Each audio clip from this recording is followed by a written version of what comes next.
All right, what is going on, everybody? Welcome back to the Filmtastic4 Podcast. And we are now on episode 5. We weren't able to record last week, but we are back here on Monday. And we have a lot of good things in store for y'all. But first, let's just go through everybody really quickly. How your week is gone, and maybe your last one or two watches of the week. So, first, we'll start off with Jalen. Okay, a watch that I've had on the list for a million years. Planet of the Apes trilogy. Watched that for the very first time. I've had the box set literally like 2 weeks into me collecting, and it's been sitting there on my collection unwatched. And everybody's just looking at me like, "You ought to be ashamed of yourself." Yeah, And I'm like, "Hey, I am," because I ain't gonna lie, I wasted so much time not watching it because that was pretty good. yeah, Caesar, that's my dog now. That's my yeah, boy. yeah. That's But my favorite trilogy. yes, Oh, wow. Yeah, hey, I fully get it because it was real good. If I Yeah. rewatch it, I think I'll like it a lot more. yeah. And I've watched them so many times. especially if I like watched it growing up too, I would probably Yeah, like rate these five exactly. out of five type stuff. I But saw a few of them in the cinema. Like, you see, if I experienced them in the theater, I would have loved them even more. But yeah. Other than that, I also watched Warriors for the first time, the 1979 movie. And my cousin is trying to get me to watch that forever. That's his favorite movie. And he was like, "Bro, you watching everybody else's movies? Why don't you watch mine?" So I watched that. I'm like, it lives up to the hype. And luckily, it's getting a release next month that I'm going to get. oh really? Nice. Pretty cool. I've never seen that, but it Yeah, is me on the neither. watch list. But I know the Warriors. Yeah. Yeah, I'm like, Play. who played? And I need to make a video about it because there's some parallels with John Wick in it that nobody has mentioned. Oh really? Yes, like story wise, it's very loosely based, but like it's there. It's there. Nice. Anything else going on in your week? Nothing much. Last week was a whatever type of week, just doing homework. Watched Loki, watched Invincible type stuff, hung out with my girlfriend over the weekend. Nothing too crazy. Sounds like a solid weekend. All I can't right. complain. Yeah. Sean, how about you? Yeah. So last week was pretty good for watches and just overall. I got invited to the Irish Premiere of Saltburn, and that was fucking amazing. Amazing experience. The cinema, if you see my TikTok, it was so fancy. It was the fanciest cinema I've ever been in. Actually, another guy that I follow on TikTok, his name is Sean as well. He does um, reviews and stuff as well. He was there, but I never saw him for the whole time. I don't know how we missed each other, but the film was great, and I can't wait for all you to watch it as well because Barry Cowan, I think he puts on his best performance, and it was weird, but I loved it. And then I start rewatching Harry Potter and all my Mhm. yearly Harry Potter rewatch, and I've watched 3 of them so far, and I'm really enjoying that. And then I also watched Dream Scenario and Anatomy of a Fall last week as well. So pretty decent for new release watches, anyways. And overall the week was pretty good. Not too bad. Well, speaking of, we got to do a Harry Potter ranking. Yeah. Yes, we Yeah. do. Mm-hmm. We could probably do that like An near the episode end or of two away. Yeah, November and December because yeah. what's good about Harry Potter is like it could be an October, November, December watch. Yeah. Yeah, It exactly. hits different in either one. But yeah, so I guess I'll go next. A couple days ago, I watched Moon, starring Sam Rockwell. Mhm. Been Exciting hearing to a lot watch. about that, and actually watched it on YouTube. It was on YouTube for free, but it had ads, so that sucked. But it was a good movie. Sam Rockwell is fantastic in that. Really good sci-fi movie. I was shocked to see that it was 2009. I thought Really. it was a little later than that, but and then a couple days ago, I was feeling just lighthearted fun, and I wanted something animated, so I was like, you know what? I'll go with Atlantis. I really liked that movie. The movie was a ton of fun. Um, it wasn't anything too groundbreaking or anything, but um, I think for sure on a rewatch, I will like it even more. Mhm. And I don't know, just really good animation. Love that. Finished Loki, like you said, and then last night, um, I don't know, I wasn't feeling something too deep or anything. So I went with the Bling Ring. Sofia Coppola movie. I want to, after watching Priscilla, I want to get my Sofia Coppola movies up. Um, Good movie. I give it a 3.5. Not necessarily one of A24's best. I've only seen three of Sofia Coppola's movies. I would put it third upon her watches, but still a fun movie. Emma Watson absolutely served in it. Um, and then outside of that, I had a good weekend. Both of my teams in football and basketball, Rockets and Texans, are on a roll. We're overachieving. We're proving people wrong, and I'm huge into sports, so those are my teams, and we're doing good. So I had a good weekend, and then tonight I'm going to see the Marvels. So we'll see how that goes. Hey, speaking of the Marvels, I'm not gonna say a spoiler, but somebody spoiled the end credit scene for me. My jaw was on the floor. Really, I I heard it's crazy. I've seen other clips and all beforehand, but I didn't for this I didn't mind, so I was not gonna say it obviously, but I didn't mind this time because it was too. I think I'm gonna watch it this week. I want to see Yeah, it tomorrow. I'll probably watch it this week as well, but I don't really care about spoilers for this one. I wasn't too fussed, but Yeah. All right, and Khalil, what about you? So this week I went to watch my team, AC Milan, in the Champions League. I went to the stadium to watch them against PSG, and my Sick. team actually won 2-1. It was one of that's the so best games. good. Yeah.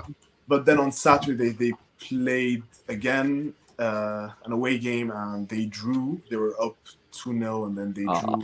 I was so pissed. Like, they played the game of their lives And then to draw to a mid-table team on Saturday. It really pissed me So off, but that's fine.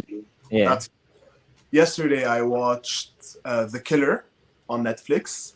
let's go. I also watched A Haunting in Venice. It was actually better than I expected. It's Yeah, better because that than has mixed reviews. Yeah.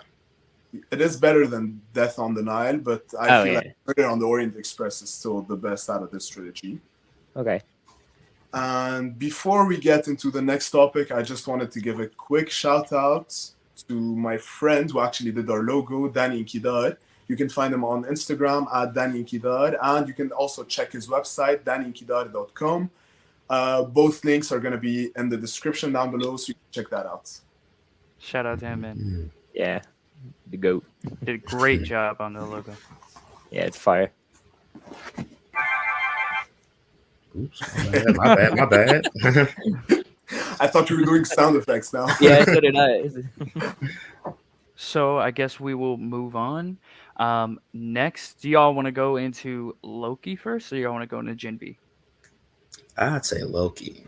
I haven't seen it, so you guys will review it, and I'll come back. So we'll just do initial thoughts first. Yeah. So we'll start with Jalen. Well, Loki has been my favorite MCU show since season 1. Everybody, well, not me, I say everybody. A lot of people say WandaVision is number 1, but I don't know, Loki, especially with this season, just solidified itself as number 1. Yeah. For one, it is the only MCU show to get a second season so far. So I'm saying it's for a reason, because it was pretty good. The way that they came from the first one into this one, I need to rewatch season 1, but I think season 2 is a lot better. I feel like the story is more interesting. For the last season, the build up to Kang, it was cool, and when it happened, I don't know, it just wasn't what I expected. I didn't dislike it. It was pretty cool and interesting. But here now we got the different time variants. You know, they don't show too much. Because what's his name? Victor Crowd. That's a Timely. There we go. Victor Crowley from the Hatchet Professor movies. Timely. But yeah, that was pretty cool. He like Frederick Douglass almost in a way. And what time period was that? The early 1900s, right? Yes, 1800s. I don't know. Oh, it was something like that. But yeah, I just like it was pretty cool. Like they went back in time, and you can see how old everything is at the state fair. In the episode when he gets introduced, and you see he's kind of a scam artist, kind of. It's just a prototype. Doesn't work. But yeah, it was a pretty fun series. And that season finale, top 5 MCU episode, in my opinion. Yeah. If not top 3. Mm-hmm. Oh, for sure.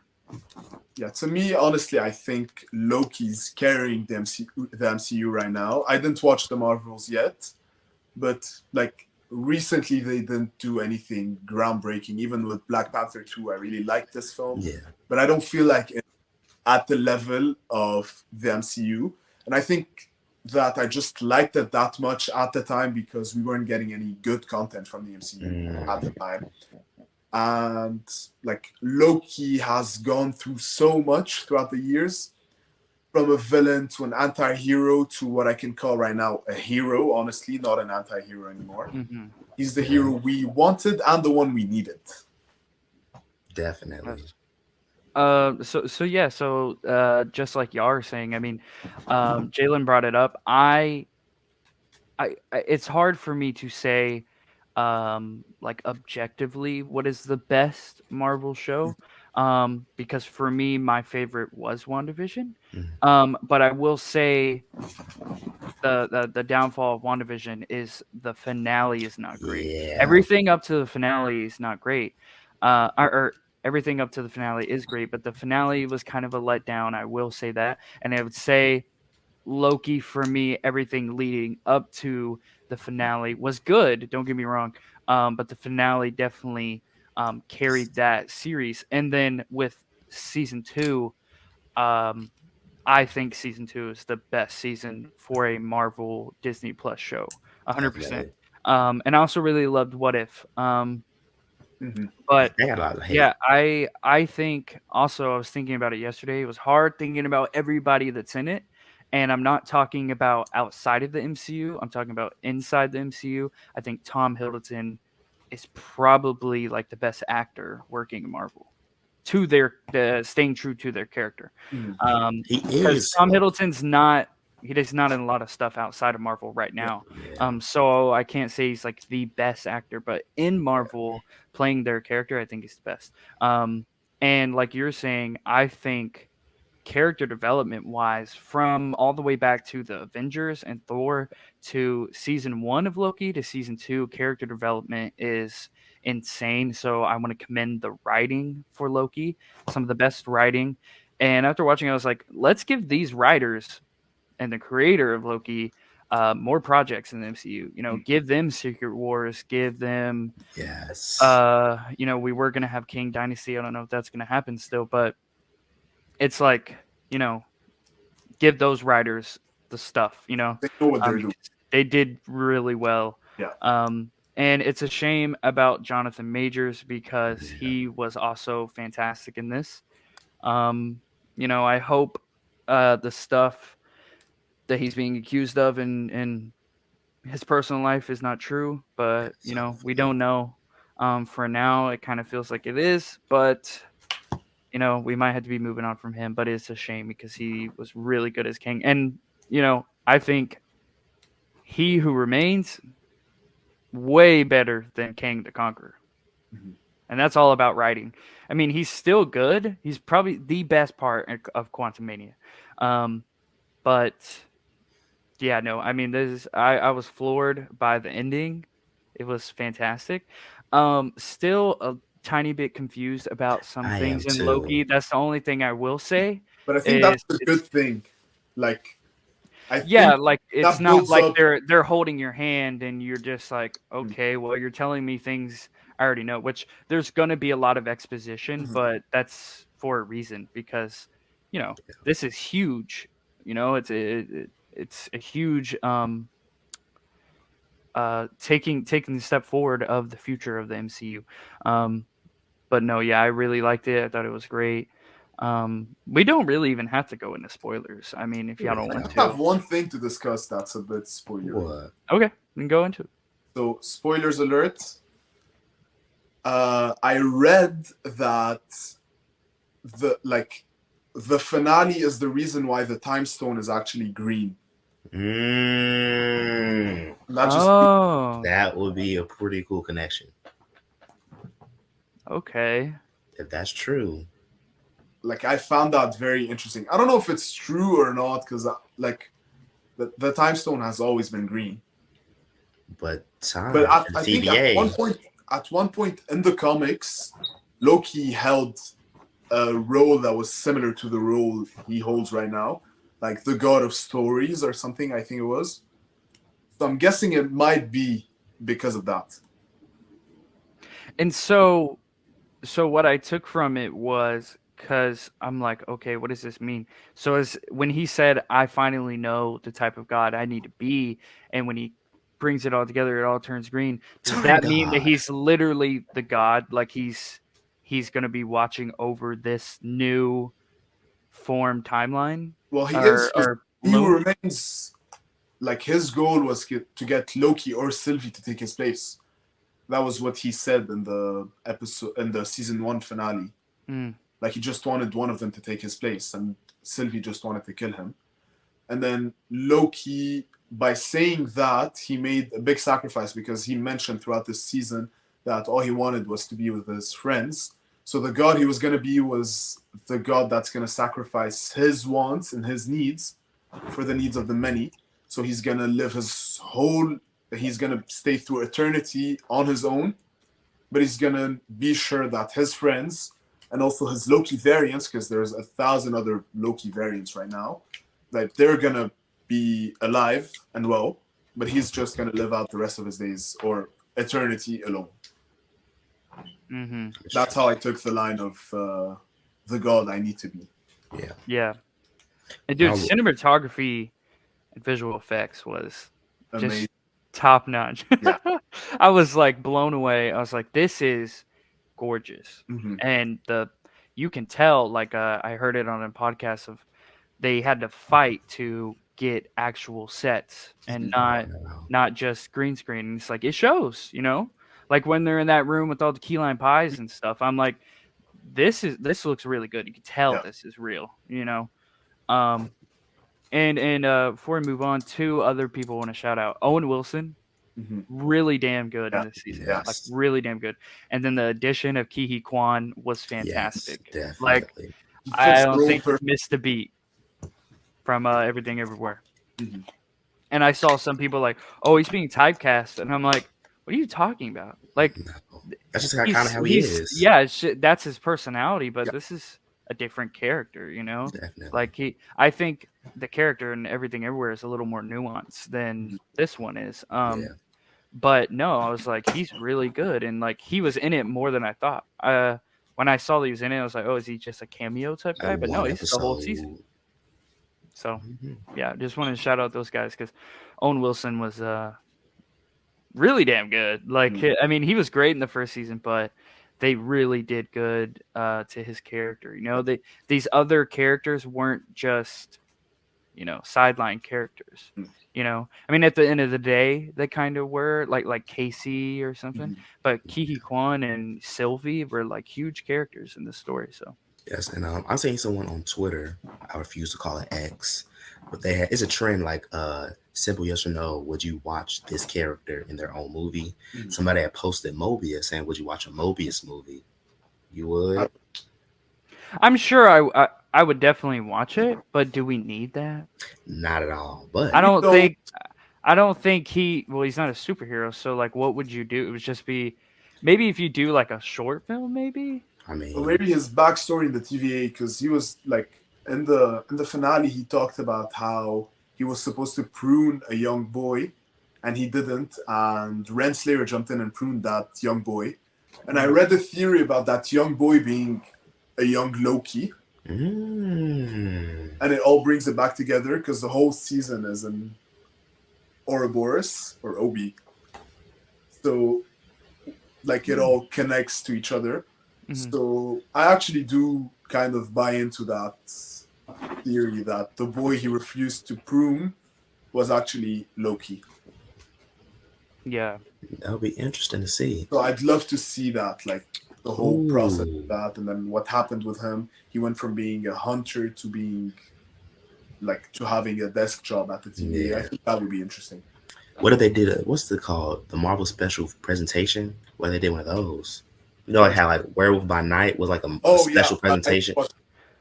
Oh yeah. That would be pretty Yeah, cool. they did that with Mobius as well. That would be pretty cool. Mm-hmm. I agree. We need to get you in the writer's room, actually. Yeah, and You're dude, the story for him. I would love to see Michael Giacchino do more. Because he did Werewolf by Night really good. That's one of the best things Marvel's come out with in quite a while. outside of Yes, Guardians and now this. And then Wakanda Forever was pretty good too. Yeah. I like that a lot. Hmm We're done with the Loki coverage. Sean wasn't here for that because he hadn't watched it. Khalil is stepping out on the Gen V coverage because we're going to review Gen V now. So, Mhm. since Sean was out on the Loki talk, let's get Sean's first initial thoughts on Gen V. So I really enjoyed Gen V. Definitely surpassed my expectations. I was kind of a bit, just a little bit worried going in because obviously the boys is so good that I was afraid it wasn't gonna. It's gonna be hard to match the boys, but then I didn't want it to make my overall feeling of for the next season as well go down. But I'm happy to say that it was amazing, and even just the character writing and development, and just the storyline was amazing, and has everything that makes the boys so good as well. Like all the strong points, the shocking moments, the crazy gory action, the it just has. I thought it was amazing. Even though I have only a few small nitpicks with it. Just I felt some of the episodes were too short, and some of the character decisions I wasn't a huge fan of. But overall, I think I gave it around like an 8.5 out of 10. So a really solid first Mhm. season. Mm-hmm. Yeah, it definitely was. Like going into it, I seen a lot of people skeptical about Yeah, that's what I the meant. show Yeah. because Gen V. Because I know because the depiction of spinoffs and like not the depiction, the notion of what a spinoff is negative, and especially Yeah, since people were saying the boys is a satire on the superhero genre, and then they're exactly. giving into the superhero genre. So, Yeah. but it's like, but it's good though. It's good No, though. I'm very happy. I'm very happy they went ahead with it because Like, I couldn't really wait that long of a time in between season yeah. 3 and season 4. Well, Oh, and they literally. and they planned it out. Like it's not Oh, it just wasn't a a spur of the it's not decision moment. it's Yeah. not just a throwaway. It's like in between season 4 and season Oh 3 yeah, because they're gonna when connect them all. Yeah. Well, obviously we're getting into spoilers, but And I there, saw. you, Yeah, but this brings up a question. I know we're talking about the review, but it's a question about the show. I okay. want to ask y'all, how do you guys feel about shows doing spin-offs and then come back to the main show? I'm actually a bigger fan of that than when there's the only really spin-offs personally that I know that I've watched so far are from like The Walking Dead, and I'm not a huge fan of them spin-offs because they completely separate from the main show, and sometimes that's a Mm, good thing because you get to explore characters more. Like in the series they do, but they never end up going back to the main show afterwards, or they mm, never meet up with the other characters from the main show, which is what a lot of people wanted to happen towards the end of The Walking Dead. They're like, oh, or they still want it to happen with some of the spin-offs that are coming out now, but like I don't think they're going to do. I think they're all just going to go their separate ways. But I'm a fan. I haven't really had experience with that before, but I don't dislike it. I'm a fan of it because I really like the boys. Like I love it, and I thought the Gen V was pretty good. I didn't like love it as much as the boys, but I thought it was very good. So I'm excited to see what they do with the characters interacting with the yeah. main cast of the boys. hmm Yeah, but I asked that because on Twitter or X, there was a Yeah, discussion about how, because you know how the Marvel, not Marvel, the soup, dang, brain fart, Star Wars shows, how the Star Wars shows are like so like kind of spin-offy, and people are saying they don't want to have to do homework to watch the shows that they like. But I'm like, if watching a season of a show that's pretty much the same type of show and it's good, it's yeah. homework. Why are you? I don't How understand is why it you home? complain. Yeah, what? It's different if you're talking about like people could say Marvel's homework because you got to watch like Yeah, with 30 the movies. yeah, and Marvel's a little different. Yeah, yeah, but because they for a while they do kind of put quantity over quality for recently. I think like now they do have some bangers, but they have been putting out a bit too much stuff and not focusing on just like making them like good and developed. yeah, But yeah, but like the boys, it's one season and the episodes are short as well. Like literally. it is very easy to binge through, Oh and yeah. but I watched it weekly anyways, and I was like, I just want to watch Yeah. it all now. Because it was that good. Because like with Gen V, if anybody listening was skeptical on watching Gen V, watch that first episode. You're gonna get hooked instantly. Exactly. Because the first episode had me like, whoa. Yeah. Within the first 5 minutes, I was like, "Holy Yeah, shit!" dude. Like I she was just like, killed her. okay, they didn't Yeah, miss a beat. The Yeah. that's the thing about that's the good thing about it is you know, they're smart because they're I was one of those people. Look, I wasn't upset or mad Oh, neither. that Yeah. Gen V was coming out, but I was just like, okay, like Yeah. I hold the boys to such a high regard. I mean, the boys is easily like top 3 show of all time for me. Yeah. I just finished rewatching it for the second time 2 weeks ago, and like, I thought might go down a little bit on rewatch. It is almost, it's better on rewatch, and I still even like I can't even have it on in the background because I'm too involved in Yeah. what's happening, and I don't want to miss it again. Yeah, man, is the dialogue, the actors, everything is good. And uh no, I mean, I was really impressed by this season. I'm excited for more seasons. I liked the majority of the characters, I would say, and I just think like I said a couple episodes ago, Amazon knows what they're doing, Oh and yeah, that's they the are. difference between a Disney. This is one spinoff. Like they're not They're not. trying to connect a Yeah. bunch of different other ones. They're just like, hey, let's get a little change of pace. Let's kind of dive deep into the younger crowd Yeah, of 100%. things, and they did a lot of it well. Oh yeah, Um, 100%. Even just straight off the start with the first episode, like obviously it's one season and there's not a lot of episodes, but they introduce each character and you get to know them very well just within a few. Like the first episode, like you get Marie Monroe, obviously Marie Monroe, and the rest of them, like Andre, like you just get to know these characters well within one season. You're like, yeah, I want them to see what happens with these characters, and you care about them as well. mhm. Mhm. I really like that idea because in the boys, everybody's grown, everybody's an adult. They got to use their powers responsibly. But Yeah, now we got because you could be an a-hole adult, but an a-hole 20-year-old is completely different. Like the dude who, the mind guy who can like make you pass out. Like yeah, that's he like Yeah. in the was. same vein as the deep, but it's a little more creepier. Yeah, he was Yeah, a and bit it's crazier when, you take like a high school thing where exactly. a They're lot of I mean, responsible as this is well. college, but they don't have a lot of people holding them accountable. And the way with social media, you get points for Oh, things and your Yeah. rankings. It's yeah, like this is so well thought out of like keeping it a satire and showing how it would be if college kids had exactly. It powers and stuff. it is another avenue of like, because you are wondering like what it would be like in like the likes of schools and stuff, where like younger people having powers and Hmm. how do you kind of use it to do stuff like as well, bad things and good things. But yeah, it's very interesting. I use your Yeah. powers trying to flirt with a girl. Look, I can make a bird. Yeah, That scene, I didn't expect that scene though. You just make the bird and then cut Yeah, somebody's dude. neck. oh yeah. Like you can't be He's- doing that, bro. I was like, oh Oh. my god. But Not with speaking all of those people around. no, literally. Um, But when the show first started, I thought that the group that we followed throughout the show, I thought at first they're gonna be kind of fake towards Marie and kind of be evil themselves. Not necessarily Yeah, evil, but yeah, kind of evil. But I thought they had I like did bad too. in, I thought they had bad yeah, intentions with her at the start. I thought they were just Especially like, Andre. Totally shocked me. I was like, yeah, this guy feels like he's gonna blame it on she her killed her.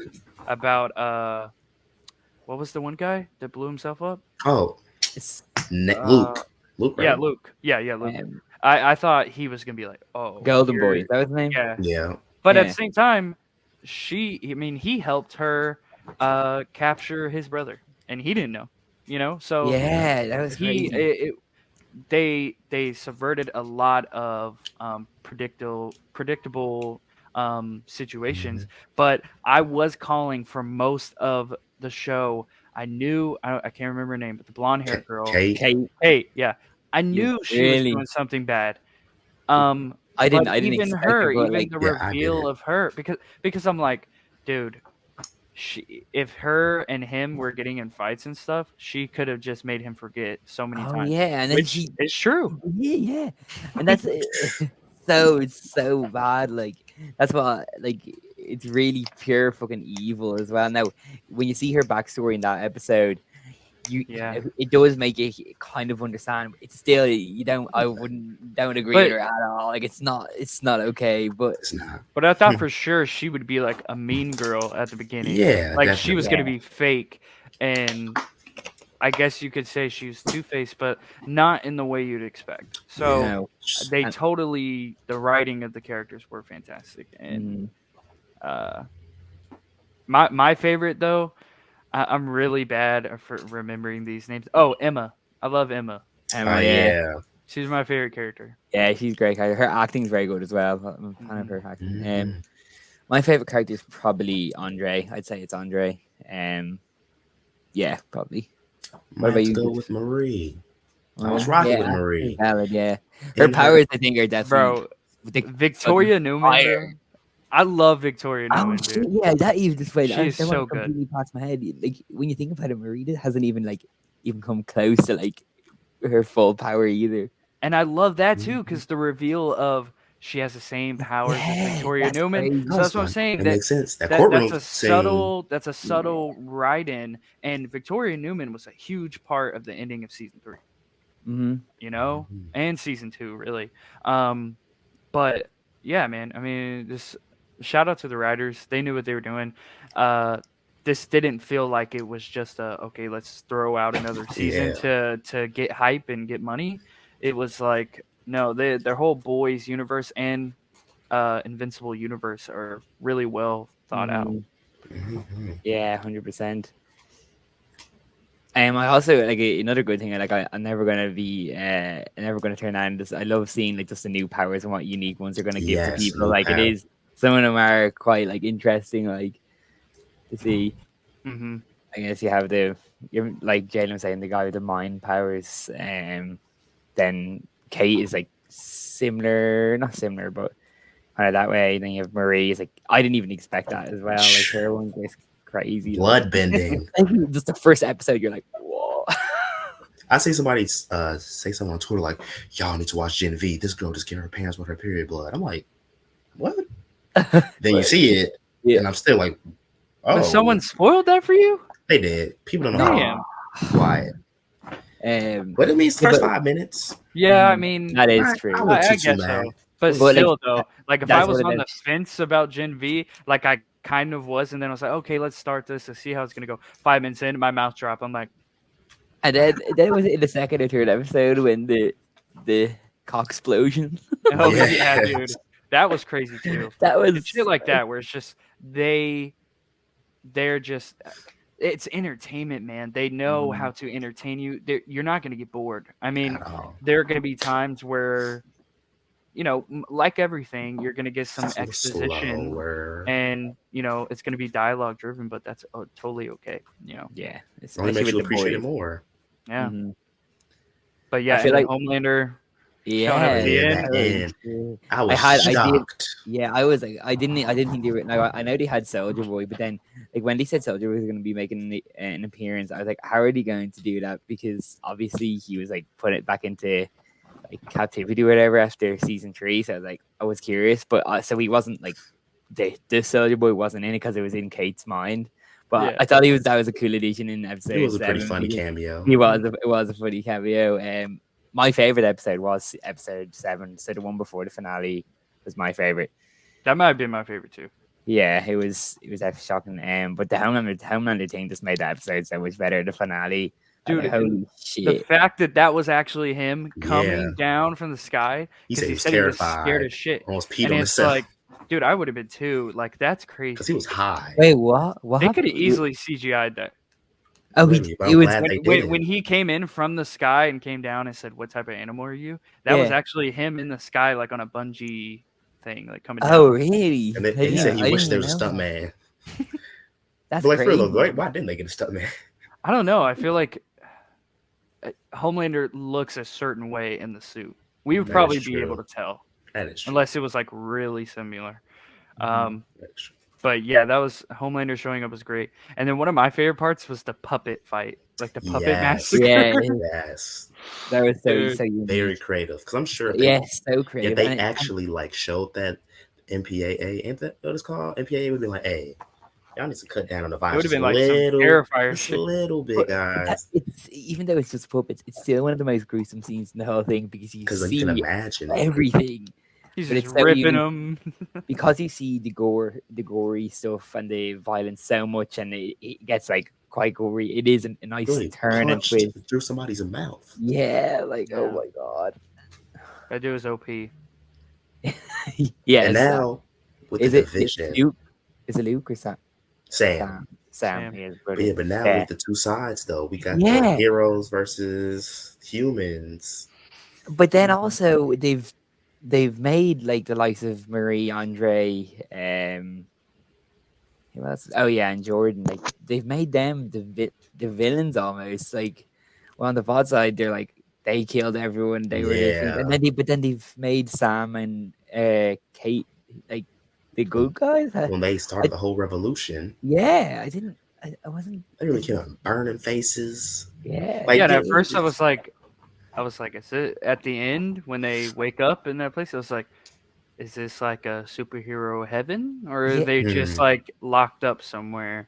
yeah. It's. So it wasn't answered. It was kind of a cliffhanger. Yeah, I am quite curious to see where to go with that. Now, I did when Homelander first came out, I did kind of expect. I was like, are they really going to be asking him to stop Soups killing humans? Like, even though Homelander is like, I'm better. Hmm. He doesn't. So, but the way they went about it, I was like, Jesus. Because when he then he's attacked Marie, I was like, oh, well, Marie's done now. Hey, but she hard bodied. She Yeah. took it like a champ. Yeah, she's strong to take Oh, that. yeah. Mm-hmm. Awesome. What animal are you? But I don't know because in the boys universe, don't they know that Homelander killed somebody at the rally? Oh yeah, because that was at the start. That was in the news and all. I think. They don't care though, man. The media is spinning that, and like, No, yeah. And then you have them fucking crazy. Everybody hates Todd. I hate Todd so much. Mhm. yeah, Todd sucks. Yeah. But what's the name? But other than him killing somebody at the rally, what do they know about Homelander's like evilness? And well, I know that like because obviously Starlight had leaked because she had been recording him when he was like threatening that he was going to kill her Mhm. or Huey and stuff like that, and saying about Maeve as well being locked up. But I still think he has so many like diehard fans that So like it doesn't now even matter. they don't know about the flight yet. That it was him. I don't think so. Yeah, if I that think came probably- out, that'd be huge. Yeah, He 100%. was like, "Crash it! I don't care." It's like no, if I save one person, they're all gonna save. Yeah, Yeah, that Um, was dude. crazy. Anthony Starr's Homelander is like He Oh, like is how- home. Like, that's that perfect may casting. be like the, you know, a lot of people we would go to Marvel and stuff. I think he may be the best casting for He- like a superhero. But acting wise, Yes. he's one of the best. Like for villains, it's insane. Like he's so talented Mhm. that way. It is a crime that he hasn't been nominated for. It's Emmys is the Yeah, and it is insane. Like that is such a snub. Mm-hmm. he needs to be in more things too, because he's a good Yeah. actor. Like, Oh, I've seen. Apparently, I know one of the guys I follow on TikTok. He's watched a show called Banshees, and he's supposed to be very good in that as well. I haven't seen Anthony Starr in too many things, but He's in a new horror movie. yeah, I was about to bring saw that up. yeah. Cobweb. It looks terrible. It was pretty mid, but I mean, you could see. I was gonna watch it. Homelander-ness. I was gonna watch it just for him. That was Yeah, kind of me one too. reason why I watched it. To be honest, it is the mid type of horror movie, but he did a good job in it, I'd say. But it is not that good. Mhm. Yeah. I really can't wait for Jeffrey Dean Morgan to join the cast of this next season of The Boys. That'd be great. I don't know if you guys have watched The Walking Dead, but like he plays Negan, who's like one of my favorite villains of all time, and I can't wait. I hope he plays something like that. But yeah, I think he's going to be a great addition to the cast. And then we also get. I was just speaking of the other cast. Did you the post credit scene with Butcher? Mm-hmm. Hmm. Butcher's I was gonna great vote too, for that. man. Carl Urban's great. Mhm. What did you guys think of the runtime for the finale? It could have been a little longer, to be honest. Now I But, didn't. yeah. No, I 40 didn't. minutes. Only when I turned on the episode and I saw that it was 30 minutes. That's when I was worried. Now by the end of it, I didn't feel like it was like so like insanely rushed that I was like, oh, they could have spaced it out. But I did feel like it could have been a little longer, like Mhm. just a little bit, especially towards the end. I feel like the whole kind of school thing, just like it was kind of solved kind of quickly, just a Yeah. little bit. But At the same time, it's a season 1, that's and Mhm. they're yeah. I mean, I feel like when you do have the boys as foundation, they kind of just get straight to the point. yeah, they don't There was not a lot of filler, if any, in this season. none, You know, which is rare for a spin-off show. yeah, really Extremely. rare. Mm. But is that everything? All our Yeah. thoughts on that? That's all my thoughts for All right. yeah. If you haven't watched Gen V, then we would definitely recommend you watching it. 100%. And Actually, before season I don't want to say it's as good as The Boys, but it is still really damn good. It's only maybe a level under it. yeah, I'd say it's just a level below the Mhm. boys. The boys is just like top tier, and it is just a little bit below, but very good. Mm-hmm.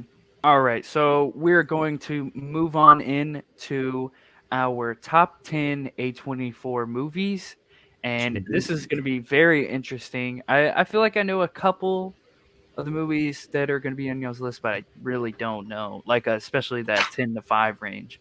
Yeah. I So think this like is going to the be really top five interesting. Yeah. are quite obvious. The bottom 5 are gonna be Yeah, wild. 100%. mine are going to be probably very different from y'all's. Yeah. Yeah.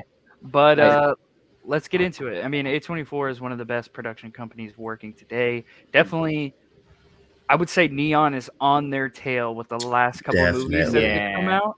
I really am on the Neon train, but A24 has been running it for the last decade, I would say. Yeah. So, who wants to go first? I'll go first. So at number 10, I have the first A24 movie I ever watched. It's called Laggies, starring Keira Knightley and Chloe Grace Moretz and Sam Rockwell. When I first watched it, I did not know about A24. I didn't know anything about A24. It was actually the first time I went to the movies with a close friend of mine, so it's also a very good memory to me. It's good. I don't know, like I just have a special connection with this film. Mm. Also, I love Keira Knightley and I love everything she's in. Mm-hmm. At number 9, I have Beau is Afraid. I think we talked about that film extensively in our 2023 ranking. Yeah. But I still want to say this is one of the wildest films I've ever seen, one of the most anxiety-inducing films I've ever seen. I need to watch it. 100%. Yeah, I need to watch it too. I mean, Yeah. seeing that in the theaters was insane. Yeah, like I went out, it was like 3 hours long, I guess. And I went out of it, and the first thing I said was like, what? That was all I could say for the next hour before like getting my thoughts in place. Mm-hmm. At number 8, I have Uncut Gems. Got you. Yes. Got jobs. Yeah, I My- love that. Favorite Adam Sandler performance. Mhm. He really is a good actor given the rank. He's a great actor. At number 7, I have Swiss Army Man. I need to Yes. watch that. I was asleep. That is so good. I watched this in the only independent theater in Lebanon, which has now sadly closed its doors. Dang. But I went to see this with my theater professor from school, who's actually a Oh good friend. shit. So shout out to Julien. He's one of the people who really got me into film, and I don't think I'd be here on this podcast if it wasn't for him. Nice. That's really And then- cool. Yeah.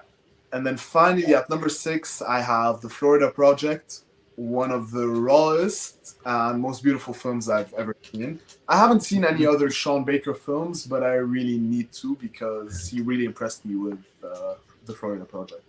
I seen Tangerine 2 years ago, and I was like, "Oh, now I gotta watch the Florida Project 'cause this was pretty cool." Don't know why I haven't done it.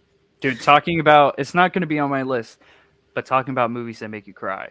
I cried a lot at the end of that movie. I That need to movie watch was it. fantastic. I watched it with my mom. My mom was into it, but she's very audible of watching it. Like, oh, she's cursing a lot, and this is terrible. This is a terrible environment for this little girl. Blah blah. And I'm like, Mom, it's like the whole point. But she wasn't liking it as much, but I was loving it because I had a lot of people recommend it to me, and it was fantastic. Willem Dafoe's in that, isn't he? Yes. Yes. Great in it. All right. I guess Sean, you can go next. Yeah, sure. So I've seen a decent amount of A24 films. I've seen 31, but I do need to rewatch a lot as well. A lot of them could change on rewatch, but this is my Yeah. top 10 minutes. So at number 10, I have Denis Villeneuve's Enemy. This is a bit of it's a mindfuck, but it is an underrated one as well. Jake Gyllenhaal is great in it as usual. It puts on a great acting performance, but even though it can be hard to follow, but it is just like you can't take your eyes away from the screen. It's intense, it's thrilling, and it is a mind-bending film that's going to leave you thinking for a while afterwards. At number Mhm. 9, I have, well, some people might have a lot higher, but I still like it a lot. I have Hereditary. Scary, it's creepy, it's one of Ari Aster's best, and Tony Collette is amazing in it too. Snubbed. Yes, 100%. Absolutely No. Big snubbed. Did she even get? Did she get nominated? No, No. Oh, no. The whole movie is just Insane. shunned. Um, at number 8, I have Ty West's X.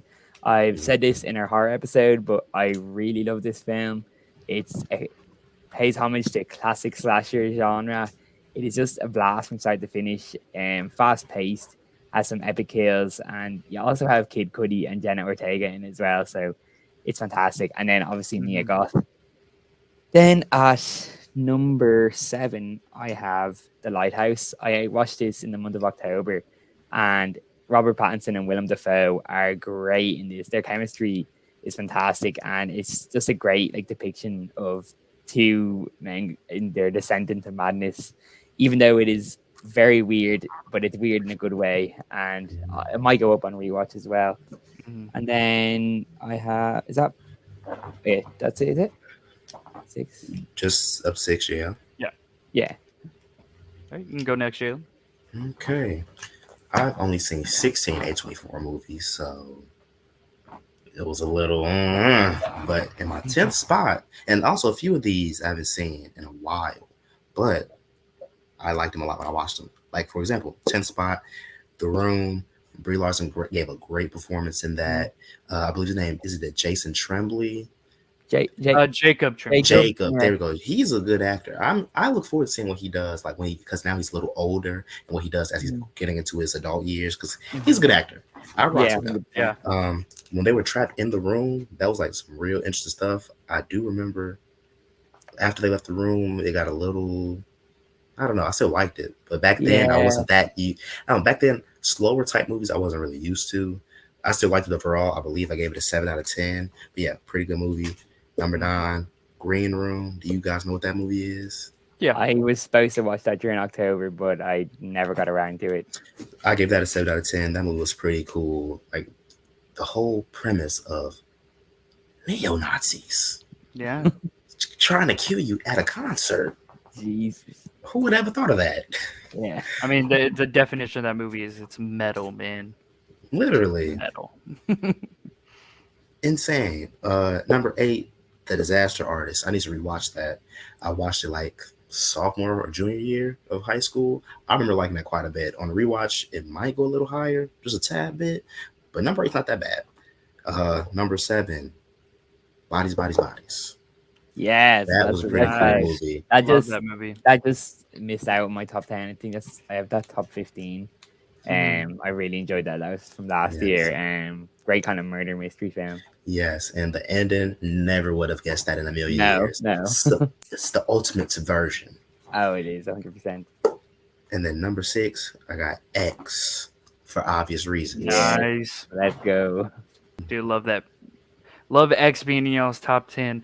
I wanted to ask y'all really quickly, how many A24 movies have y'all seen? So, like I said, I saw 31. I just realized there I forgot to say my 6th. I'm just going to say now. I have Moonlight at 6. Mm. I miscounted. I don't know how I miscounted just 10 to 6, but I did. I was good over that. How many have you seen? 16. 16. How about you, Khalil? I guess around 17, 18, somewhere around that number. I've seen 40. Dang. Look at you. Look at you. Yeah, so that's why mine looks a little different, you know. But I'm gonna have ones in here that that a lot of people have in there. So at my number 10 spot, I have Midsummer. Yeah. Ari Aster. I love that movie. The movie is great. I thought that was one of the better sophomore outings we've gotten from any director of recent. And Mm. Florence Pugh gives one of the best Oh, performances of that year. she's slayed. Again, just like Toni Collette, absolutely shunned and snubbed from Mm. Oscars. The Oscars Um, hate horror. If Yeah. you just don't like horror when it comes to performances, the movies, you just don't respect it at all. Yeah, sucks. At 9, one that's more recent but could definitely go up on a rewatch is After Sun from Mm. Charlotte Wells. Nice. That is a movie that just feels so real and raw Mm. and is talking about a lot. And Paul Mescal is fantastic. 100% deserved nomination. That nomination, yeah, I was last so year. happy to see him get that. I was like, when I was at work and I saw it come out, seeing him and Brian Tyree Henry nominated, Yeah. I was so happy. I was screaming. At number 8, I have Moonlight.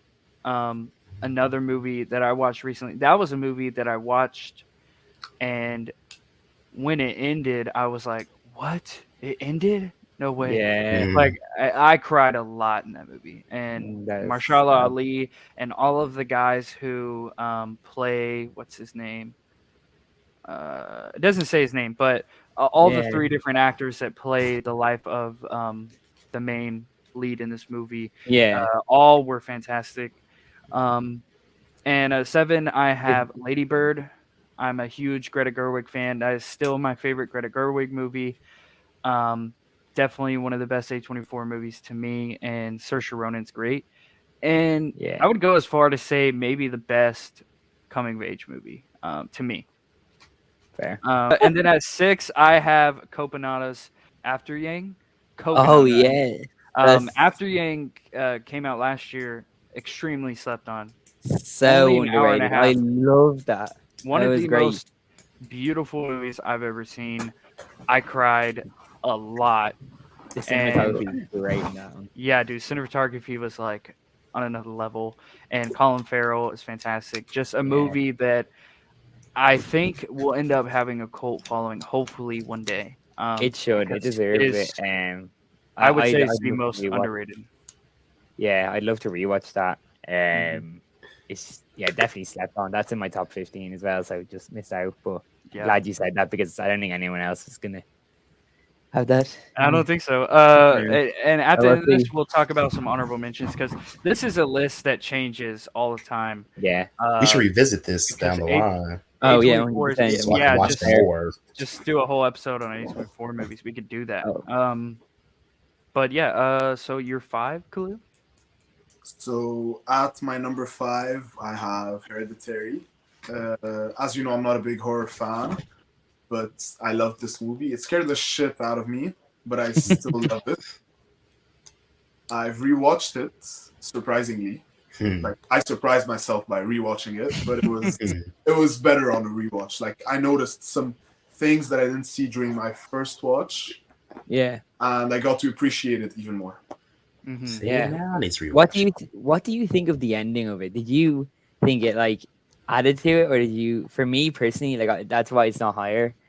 Like, I felt like the whole movie was creepy, not necessarily like scary, like where I'm like on the edge of my seat, scary, but very creepy and eerie, and like it was like intense to watch. But then I feel like the ending kind of took me out of it. I was like, what? You know, just Honestly, I'm not, like, as I said, I'm not a big horror fan, so I haven't okay. seen a lot of horror movies. So I didn't really have any expectations for the ending. So I just went along with it because I don't know how things should be in a horror movie or how things should Not end. necessarily, not necessarily should be. I just didn't know how we really. I had mixed feelings about the ending. Like, Yeah. I didn't hate it. I really like the ending. I feel like after you've seen it multiple times, like I have, it doesn't hit the same. But I feel like it's the wrap up of everything that it was leading up to. Yeah, that is fair. Yeah, So, and it is shocking, and you just get that. I mean, you see that in Midsummer, just some weird cultist shit. Yeah. Old people that are naked. Like it's like is weird, and it That's the gives same. you. And then you have an X as well, more than I mean, bro, it's demented as shit. Like I don't know. I mean, I heard some people say that like the ending feels more of like shock value, just like Mm, kind of didn't mean anything. But Oh no, I no, would because say I it does disagree. tie up the story. Like it's not like completely left wing, like out of place or anything. It's tied into the story. I just had mixed feelings about it. I didn't really know. Yeah. Yeah. I mean, I could see that. Mhm. So continuing on, since we're talking about Ari Aster, at number 5, I have Midsummer. I remember seeing this in the cinema with my brother, and we were like, "Holy shit!" Like what? Especially after the opening scene as well. It's so dark from Yeah. the start off. I was like, once after the first like 20 minutes, I was like, "Okay, we're in for a wild ride," and like you never. It's very rare you find a horror film that's set in the daytime that's as scary and as intense as this is, and Not I just just in the daytime, it's like in an open plane, so it's like open. Yeah, so it's not close. dark, Yeah, open setting of yeah, a horror but movie. I Mhm. love the like whole cult kind of setting vibes to it. So unique. And then as Caleb, you were saying, Florence Pugh absolutely slays in this and got Mhm. snubbed. Yeah, it's still oh, her best performance. And like you're saying, what's even scarier is like it's out in the open, but you still have nowhere to go Yeah. Mm, because you're in a foreign country. They literally. don't know where they're at. They're 100%. just following what's that one guy, Felipe, or It like is the friend that knew all that. about it all along. Yeah. Yeah, I think His name's Felipe or something like that. Pele. Pele. It Oh, says Pele. Pele. Yeah, Yeah, Pele. well, Yeah, yeah. I could be fucking this But I was telling my pronunciation. sister that I was like, Hereditary, it's scary. It's their traditional horror movie where it's dark. But what Mm, makes Midsummer even scarier is out in the light. And there's not a lot of movies like that. But like you're saying, the beginning's so dark, it almost feels like Hereditary continuing on from Hereditary and then going into a completely different mhm. movie. And then with Bo is Afraid, it's kind of lighter and then goes back to dark. Like he's crazy. Yeah. Mhm. Yeah, he's a talented ass director, but I also liked I like the cast in this as well. Like I know Will Poulter's character, he didn't have a great ending for him, but like Why is it still light outside? Well, my number 5, same as Khalil's, Hereditary.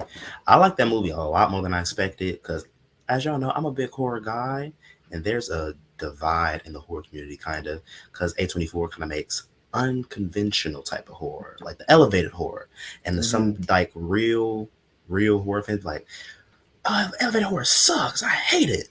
I don't necessarily hate it. It's just hit or miss for me. There's some that are good, in my opinion. Some like yeah. I'm not a big fan. Like I'm not a fan of Midsommar. I have no problem with it. Oh I'm just really? not a fan.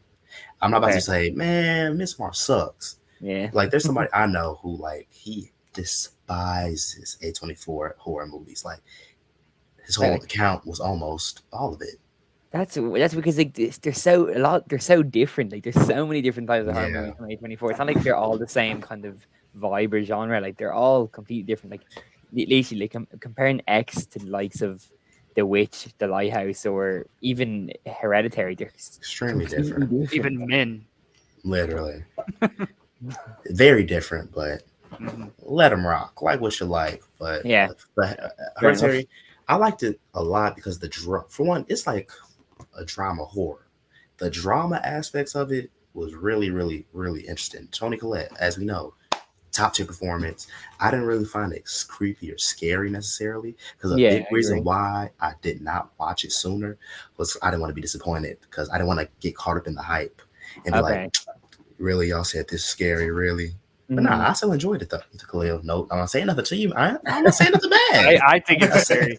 No, think it's I agree with Jen. I'm- Like I don't find it like that scary. Like I was saying, I thought it was more creepy than scary. yeah, But I can see like that. scary is subjective, you know. Yeah, Everything's and it's still a Yeah, good movie like I'm regardless. not gonna I say to think Khalil that he's I like think an it's idiot for thinking it's scary. Like that's not. If you can find Yeah, something scary, not and a lot of not things me. scare me. Like I don't say I yeah, get scared. I get frightened. Like it's frightening to like just the thought of it and seeing it on screen. Kind of like Talk to Me wasn't super scary, but I was still frightened and shaken up it by was like what I was seeing.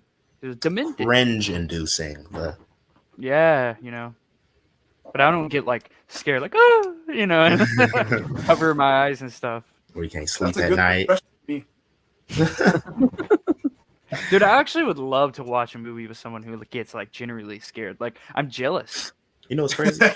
Me and my girlfriend went and saw Old Boy together, and she was like jumping like it was a horror movie. She said Old Boy was a horror movie. I'm like, that's not. If you think that's a horror movie, I cannot watch. I can watch Yeah. nothing. It's a I can't watch. psychological thriller. Yeah, like And they didn't it's even show stuff on it's screen.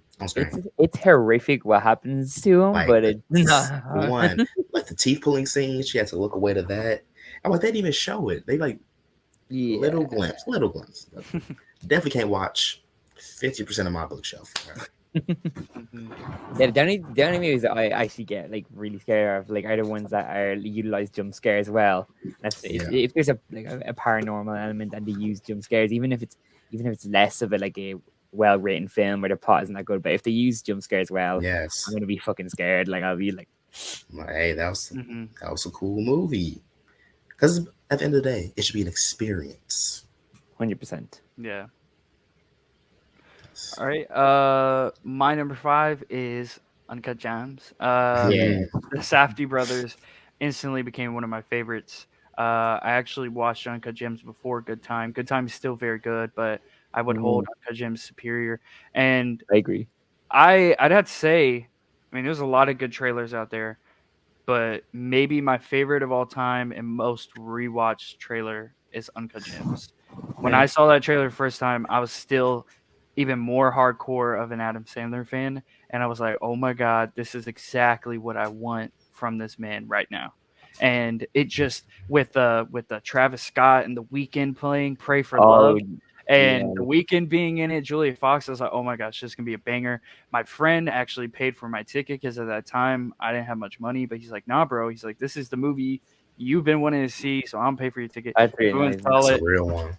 Yeah. Watching the ending, just mouth drop. Could not believe it.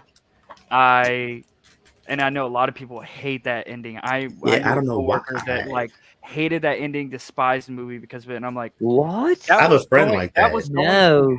Like that's the thing. It was going to I happen would've- at some point because even if he won and got the money, it wouldn't have changed would've anything been a because he cycle. would have still been the same thing. So Oh yeah, 100%. that's a genius ending. But I feel like if something like that didn't, if something similar to that, or anything like that shocking didn't happen at the end, it would have been kind of disappointing. It's like, oh, it's all happy now. It's like, Yeah, no, The yeah, Safdie brothers aren't It's those not that type of directors. movie. They're a Scorsese. They're like a Scorsese, and he actually produced that movie. And Oh, it's, wow. really? that's I didn't what know that. they're- Yeah, that's what he's trying to do. And same thing with Adam Sandler. Shunned, snubbed. Yes. Maybe my most hated snub of all time. Like I don't outside of blame you. Tony Collette, but I got to go with Adam Sandler because What so many year was people that? doubt this man as an actor. 2019. Yeah. Just Who won, yeah. who won that year, or who was not? I don't know. I think the person who won that year, I can't remember, deserved it, but he 100% yeah, but deserved he a nom. nomination. Yeah, Yes. Jesus. So Oscars must just hate Adam Sandler. They do. But that's my 5 Uncut Gems. That's a great pick. All right. My 4 is The Farewell. This is one of the most heartbreaking movies I've ever seen. Shout out to you, It man. was such like it was so nice to see how like a different culture deals with that type of situation, because I'm sure like every culture has a way to deal with that certain situation. Basically, in like an elder, like a grandmother or something from the family dying or who's about to die. I'm not spoiling anything. That's just in the start of the film. Yeah, of course. That's the whole farewell, and it was really nice to see how that Chinese American family had to deal with that, and Aquafina was amazing in that, but the whole cast was great. Mhm. Yeah, that's on my watch list. I definitely need to watch that. Yeah, Have my you guys watch list watched as that? well. I Yeah. love that movie so much. Okay, I definitely need to watch that then. And you will see very soon how much I love it. I need to make a. I need to have an A24 month where I'm just going through the whole list. Yeah, 100%. But real Yeah, quick there are though, some that I still haven't watched. I'm like, how have I not gotten to this? yeah, literally. But real quick though, the winner of 2019 Oscars was Rami Malek. The Bohemian Rhapsody. Yeah, you think he no. deserves that? Give it to Adam Sandler, bro. Yeah, that's. It was a good performance in a bad movie. Yes. That's all I'm gonna say. Yeah. I mean, he looked the part, man. He looked like Freddie Mercury. 100%. It's not like he didn't get to choose what the writing was for the film. Yeah. So Yeah. Or the editing. But I feel like he's still a The part of that. Oscar-winning editing. He and that's bullshit, dude. Okay. That is fucking that is insane. They must have paid under the table, like, "Hey, yo, give us some They more don't- nominations, real I quick." know, Bruce. that is the most questionable thing I've ever seen. It's like money laundering in the award season. I don't know how that works. But he gets caught up in the biopic, Oscar baity. It's always been that way. Yeah. Which That's sometimes very is warranted. Like Austin Butler was fantastic. Like I didn't like Elvis that much, but he was phenomenal. He was, he definitely doing a deserved. generational performance. Mm-hmm. Did you guys think that he deserved it over Brandon Fraser, or? In hindsight, yes. I like the whale. I like the whale more than Elvis, and Yeah, Fraser I is did. still really good, but I was betting on Austin winning that, or even Paul So- Mescal, bro. Yeah, I'd have been hell cool yeah. with Paul winning it. I would have been so happy if he won, but I didn't expect. I was surprised he got nominated. Like I think he deserved to get nominated, but I was just happy that he was there for the nomination. I wanted Tom Cruise to get nominated. I didn't Really? think he should win, but I wanted him to get just get nominated. the nom. Yeah. Okay, so at my number 4, I have Minari. I love this film so much. It's such an emotional, like many other A24 films. It is so emotional, and it's like about a Korean family basically trying to, and they're in their pursuit of the American dream, and it has wholesome moments, but mixed in with them wholesome moments is some teardropping moments, and it's just deals with themes of family and just like blue collar working as well, and it's mixed between Korean and English. But Stephen Yeun puts on a fantastic acting performance. He's, I think, one of the best working actors today. Should be in the conversation more, and the soundtrack is amazing. You've probably heard the soundtrack. Jacob and the Stone was popular. Yeah, man, the soundtrack brings a tear to my eye every time. And then the cinematography in this is amazing. It is so good. Yeah, I love the film so much, and I could go up and rewatch, but I currently have it as a 4.5 out of 5. Nice. That's on my watch list. That's like my top A24 movie that I haven't watched that I've been highly wanting to, recommend it. but it just hasn't worked out. Sometimes Yeah. it's not on streamers or whatever. Yeah, Might just have to watch it somewhere yeah. else. If you know Yeah, what I'm saying. surprising for me, it was on Sky. Like Sky, like you guys don't know what probably don't know what Sky is, but I do. yeah. Kerry was. Is that spelled like SKYE? No, just SKY. Oh, okay. It's just like a TV, like fucking whatever. I don't Streamer, know. the streaming site. It's not a streaming site. It's like if you get internet or like just like regular TV guide. Mhm. It's like on that. Ah. Yeah. Okay. Well, my number 4 spot is a very recent movie, and it's Talk to Me. That movie genuinely surprised me. Genuinely surprised I me. respect that. I went in there with low expectations because the trailer didn't really sell me. There was a lot of hype due to Raka Raka making it and all that, but I didn't really watch them. I knew who they were, but I didn't watch them. So, Yeah, I'm the same. I'm interested in seeing it. But then watching, I'm like, this is actually a pretty good movie. The concept is a spin on a Ouija board, except Ouija board, it's a hand, and then boom, possession happens and stuff. And like I said earlier, there's some cringe-inducing moments. Like there's one part during the middle of the movie where I was genuinely in the theater, like, okay. Like, you're like, oh my god. Yeah, dude, there are some shocking scenes in that. Yeah. I don't get how people are saying this movie is like the scariest of the year. I'd say let's calm down. Yeah. Let's calm down. I don't think it was. I think it was more just like Disturbing. really weak, and it was disturbing, definitely gruesome, very gruesome as fuck. But more disturbing than scary. I actually thought I had a few funny moments as well. Like Yeah, some of the definitely. goofy moments I actually enjoyed as well, but not I wouldn't say scary, but definitely like one of the best this year so far. Definitely. And I don't know how many gonna agree with this, but I say top 3 horror movie of the year. I agree. I agree. That's I think that's popular. My top 3 would be like Talk to Me, Scream 6, and Evil Dead Rise of what I've seen. Yeah, mine would be. Definitely. I But think Scream 6 is probably my favorite. Like the one Scream that I'll 6 is my rewatch. number 1. And I'll rewatch more, but I don't think it's the scariest. I would say Talk Yeah. to Me is the scariest of what I've seen. I Scream think 6 it barely edges out Evil Dead Rise as scary. my top 3 would be When Evil Lurks, Talk to Me, I need to watch it. and Hell House. I still need to watch Hell House. I need to watch that too. Mhm. Y'all called The film itself, it isn't great, but I think it's pretty good. But I think it's definitely the scariest of the year. Okay, Leo, I'm you would looking- not like it. Mhm. I was scared shitless by it. So But look, I'm looking at my letterbox, and actually, I had put Saw X in front of Talk to Me. Maybe it was a little bit of recency bias. I forgot about Saw X. I'd But put Saw that over X- Evil Dead Rise. Saw X had me. That shit had me cringing.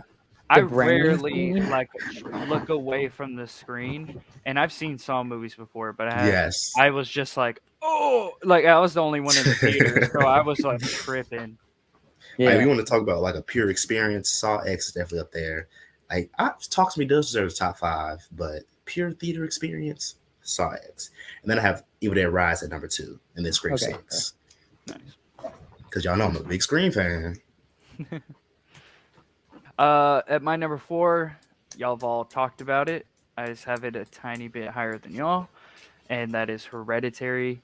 For the longest time, this was my favorite horror movie of all time, and I would still say for me it's the scariest of all time. I edge Scream over it just because I think Scream is more rewatchable for me, Definitely. and I just love Scream. But Hereditary for me is the most well-made, scariest, best cinematography, best like acting, drama, like you're saying.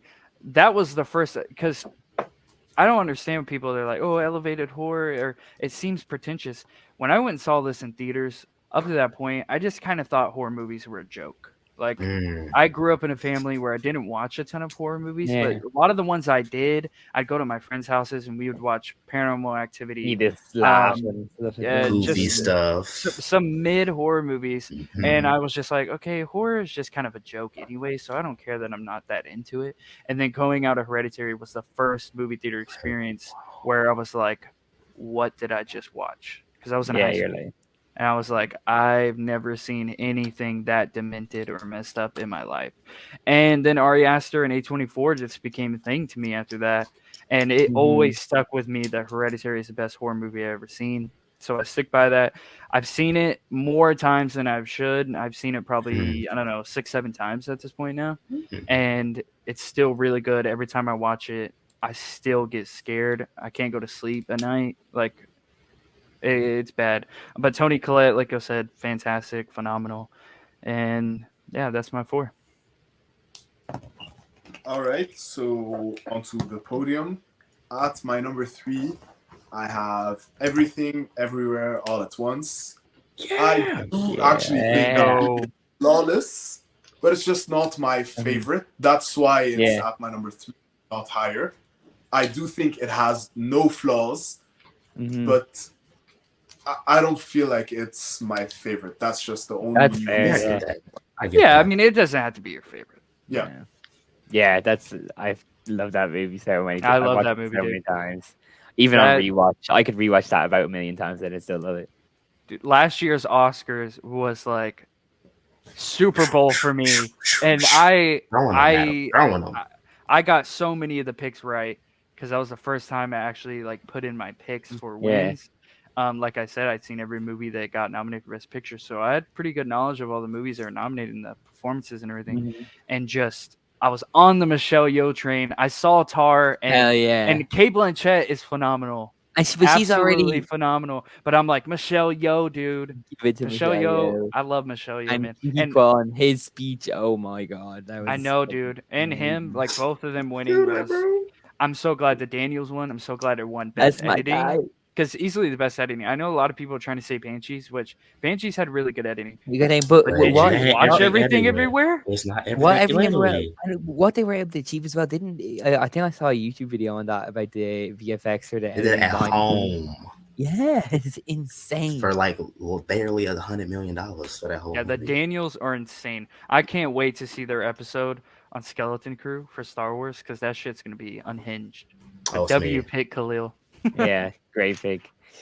At number 3 for me, making my podium, I have the other Daniels film, Swiss Army Man. This, Ooh, yeah, wow. this one is insane. It is so unique, like it's nothing like you've ever seen before. But it's one of the funniest movies I've watched in recent memory. You just if you go in as blind as you can. Don't watch any trailers. Just go in blind, and you're gonna have a blast. It is Paul Dano and Daniel Radcliffe. I think they're a surprisingly great duo, and it's definitely a very unique acting roles for both of them. Is it that But surprising? Harry Potter and a ginger? is he? Is Paul Dano ginger? I don't know. In the movie, is he? Kind of, yes. In the movie, he does. Yeah, kind of have a tint of ginger. But yeah, the movie's insane, and I think it's epic. You see, now I gotta make that a priority watch. I've been meaning to watch Mm. that literally since I was in middle school. If you love Everything Ever All at Once, you'll love that. I Yes. have no choice. Mm. But my number 3 spot, y'all not gonna expect this one at all. Pearl. I like Pearl Really? a lot last year. Even though the movie wasn't really horror, really, until like the last 10 minutes. But Mm. Mia Goth gave a top tier performance. There's a monologue, like a 7-8 minute long That monologue, monologue, straight, no cuts. that monologue should have got her that Oscar nom. That was Definitely. We Yeah, another one should have been nominated. like, and there's always a debate. What's better, Pearl or X? It all depends like what your style is. Even though I'm Yeah. a big horror guy, I did still like Pearl better for the dramatic take. Mhm. Hmm. No disrespect to X, I still like X, but Mhm. I don't know. It's something about it that's like I feel it. I think from a story narrative and acting wise, Pearl is better. But Well, acting for wise, me, I think definitely. X is better. Like as a whole and as a horror movie, it's better. Yeah, definitely. Yeah, I agree, Because- UK, but like you can't deny Mia Goth it was a queen in good. that. Like I'm a Definitely. star. And then now you look what happened. Now she's like set in pop culture now with Gen Z. Hmm. yeah. Have you Great seen pick, that, though. Khalil? Ooh. I think you should check out Pearl. Yeah. X may be too much for you, No, I think Okay. I'll watch both. but Yeah, I if, think- you've I seen, think if you'd be- you've seen Hereditary, you could watch that. Yeah, Yeah. you can Yeah, watch that, definitely. Yeah, I think yeah, you should definitely. I need to watch more horror films. Yes, you do. Because those are more like slashers. Mhm. Yeah. They're Yeah. not like really scary, you know. But yeah, All right, W let's start pick. with these two, and then we'll see where we go from there. All right, at Hmm. number 3, I've got this year's Past Lives. Celine Song's directorial debut. I loved this movie. It instantly became one of my favorites. Was the I don't know, second or third 5-star of this year. I just really connected to this movie. I cried a lot. I think Greta Lee should be nominated and even win. Oh, yeah. I know it's going to be really hard for her to even get a nom, but for me, of movies I've seen, she would be my pick. And it just felt so real, and I don't know. I think it just like After Sun. I think that's insane for a directorial debut. I think A24 is just thriving off of so many people directorial debuts being good. I mean, Swiss Army Oh, Man, yeah, man. Hereditary, Past Lives, After Sun, The Farewell. I mean, The so list many. goes on. Yeah. You know, Lady Bird. Like it's insane. But no, Past Lives, one of my favorites of 2023, and one of my favorite A24 movies. Yeah, it's great. It's like another one of them films, like right person, wrong time. One of those. They always make for great romance films. But yeah, for a directorial debut, it's insane. It is Yeah. insane. All right, so for my number two, I just mentioned this film a couple of seconds ago. It's Lady Bird. I love Greta Gerwig as an actress and as a director. I'm in love with Saoirse Ronan, like actually in love. Valid. John, is Me it too. Saoirse or Saoirse? Just It's Saoirse. Saoirse. Like yeah, Saoirse. Oh. I consider this film as my favorite film of all time for a long time. Like it's not anymore, but I still Yeah. Okay. really adore this film. As you guys said before, it's one of the best coming of age movies of all time. I think so. Everyone talks about Saoirse Ronan's performance, but I also want to mention Laurie Metcalf's performance as Lady Bird's mom. She was absolutely amazing Yeah. in that film. And Timothy Yes, as well. and Lucas Hedges. A lot of good actors in that. Yeah. Oh shit! Yeah, I forgot about him. Great cast. Mm-hmm. And Jonah Hill's sister as well. Yeah. Dee- Bernie Feldstein or something. yeah, I think so. I didn't even know that, but Mhm. great pick. Mm-hmm. At my number two, if you guys have mentioned already, I have Uncut Gems. Mm. Like I said, You. it is such a stressful movie from like the start to the finish. Like you're just like sitting there like, oh, what is this guy doing? But like it is so easy to binge through, and it's a long one of the longer A24 films. But like you guys said, Adam Sandler proves that he can do more than just comedy, and he's a great serious actor, and definitely should have got nominated and should have won. But like we said, the Safdie brothers did an amazing job with this movie, and yeah, it's a great film, and the cast is stacked enough as well. It has some, it's an interesting cast, but I just love the colors of the camera work, and the whole film is amazing, and the soundtrack, like you guys are saying, Sims. it has bangers. Mm-hmm. Yeah, so that's my second pick. We should just give a shout out to Lakeith Stanfield. Definitely. Yeah. Yeah, that's what I was gonna say. Yeah, He's Kevin literally Garnett. in every single movie he's in. Every just single overall, movie like, he never misses. especially Kevin Garnett, the great actor. I'm joking. Dude, I quote that movie so much. Like freaking when Kevin Garnett, why the fuck were you showing me that if I know I can't have it? My second pick is also Uncut Gems. yeah, It is one of the first few criterions that I bought. I'm like, yeah. And I didn't buy the regular. I said, we get the 4K. Because I like it that much. It kind of Backing surprised out. me. Yeah, it's kind of surprised me a little bit because I expected to like it. But I'm like, this is an easy 9 out of 10 because this was really good. Like, throughout my whole entire life, I knew what anxiety was watching a movie, but I never felt it until that. like Is that- yeah, his his character, even though he's a bit of a dick, you can't help but root for him. Like, you Yeah. want him to win. You're like, come That's on. why it's so genius. That's why Safdies knew we have to get Adam Sandler because Yeah, if you like Adam Sandler or if you love him, then like you're gonna love this character despite like how he is, you know, because he's a shitty person. yeah. Definitely. But I had recommended Uncut Gems to somebody on TikTok. They were doing it was like an Adam Sandler filter, Okay. and Uncut Gems came up. He's like, "Oh, I've never seen that one." I'm like, "Hey, you should watch it." Then he made a video stitching me. My comments like, "Man, that was trash. Oh. Hated that movie."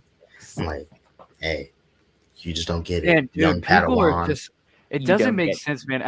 I get people have different feelings on movies, but But when there's you're just saying some movies it's like, how do you watch that and just not like it? Like, I get if you say it's not your cup of tea, but to Yeah. say it's trash is Like, just Yeah, wild. You Because just don't it get does it. have like it's a top 5 most profanity in a movie.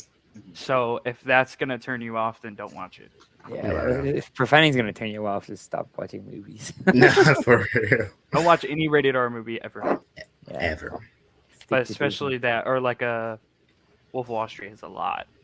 So does Hmm. The Departed. But Wolf Yeah. of Wall Street and Departed are top 5 too. Marty movies in general. Yeah, No, I've heard that one. I don't know, but I know. yeah. All right, my number 2. Everything, Everywhere, All at Once. Yeah. I love this movie. It's my favorite movie of last year. I saw it 4 times in the theaters. I now own it on 4K, and I cry every time I watch that movie. I think Michelle Yeoh, Ki Kwan, the Daniels were firing on all cylinders and just made an absolute masterpiece, in my opinion, Mm. and one of the rare masterpieces of last year. There's a lot of other movies that I rated 5 stars, but that is the most masterpiece that we got last year to me. I agree 100%. And Yeah. it's only climbed. It was number one of the year for me last year, but it climbed higher on A24 because I was like, this is my favorite of the year, but do I have it top 5 on my A24? Because I mean, this is an Yes, you insane list do. that I have. And then I was like, after my 4th watch, I was like, yeah, You I do. have my favorite. This is my second favorite. Just because it's so rewatchable. It hits you. It's funny. It's emotional. I haven't seen anything quite like it, and it just completely shit on Multiverse of Madness when it comes to Oh, Yeah. Definitely. multiverse I said movies, that which in is my crazy. review. it's not even. Yeah. It's like in a whole other dimension. It's on a Funny different goes- plane. Like I forgot half of Multiverse of Madness. I forgot shit I about slept everything. Yeah, I like Multiverse of Madness, but even in my review for Everything Ever All at Once, I'm like, Multiverse of Madness, this y'all didn't do it. Y'all And didn't it do was it. so much more less money, dude. Yeah. Like Literally. way Yeah. less. That just shows that you have the right directors and creators on a movie. You can do anything. I mean, And not Talk to Me was robots. what 5 million or something. Are you serious? It was only 5 million? Yeah, it was like between Yeah, 5 it or was 8 really million. low. That's crazy. Very, In today's very climate, that's small. like chump change for movies. Dang. Yeah, that's why it went crazy. That's their biggest hit of this year, which is crazy. That's Bo is Yeah. Afraid Gotta clap it bombed. up. Past Lives bombed. A lot of them have bombed this year, which is Yeah. sad. I was but so Talk to me, yeah. guys. I was so mad when Everything Ever All at Once came out. It wasn't out here, and I was waiting for it was like 2 months later, and it was still I was looking up, and I was still in I think a month and a half until it was going to be released in theaters here. So I bit the bullet and I watched it online. I was in HD online, but I couldn't wait any longer. But I did get to see it in the theaters afterwards, thankfully. But I was mad that I had to wait and had to watch it first on laptop. Oh man, Mm. yeah, dude. Going out of that movie the first time, it was one of those times where it's like that was so much to process. I don't Yeah, even know how to feel. I know I I was loved it. holy I shit. think I had it at like a 4.5 because I was just like, "What the fuck," Mhm. but then I it's one of those ones that lingers on you, and you're thinking about it, and you think about it. Then when I saw it the second time, I was like, "Oh my god, I love this movie, 5 stars." And then every time after, it was just like it gets better and Five better. and a half, six, 6.5, 7. Yeah, Mhm. yeah. Yeah, I think it deserved all the Oscar praise. And Yeah. a lot of people were on the train for so long, and then when they win all those awards, people are like overrated. And it's like, yeah, no, this you is see a that, case. you This see- is a case you where see- it's deserved on every you level. see Definitely. that you see that everywhere now in comments. Everything Ever All at Once is so overrated. Shut the fuck up. You don't know what you're talking about. But yeah. Love All that. right. Number 1. I think this is going to be a bit surprising given my genre preferences. But my number 1 movie is Midsommar. I don't know how you pronounce it, but both ways, it's my number 1 movie. I said that I'm absolutely in love with Saoirse Ronan, but I'm also absolutely in love with Florence Pugh. You're just like me. Do no wrong. Again, we talked about this movie a lot so far, but just the aspect of watching a horror movie like in open air in Oh, the yeah. daylight was so unsettling to me, and I feel like this made my experience with the movie 1,000 times better. I was not just scared, I was bothered, I was just all over the place. And one of my favorite things to do is actually watch this film with some of my friends who have never seen it and just see their reaction. This part. That's literally a hobby of mine. I've seen this film over 10 times now just because I always like to show it to other people. And that's really surprising from someone like me who doesn't really like the genre in general. Yeah. Mhm.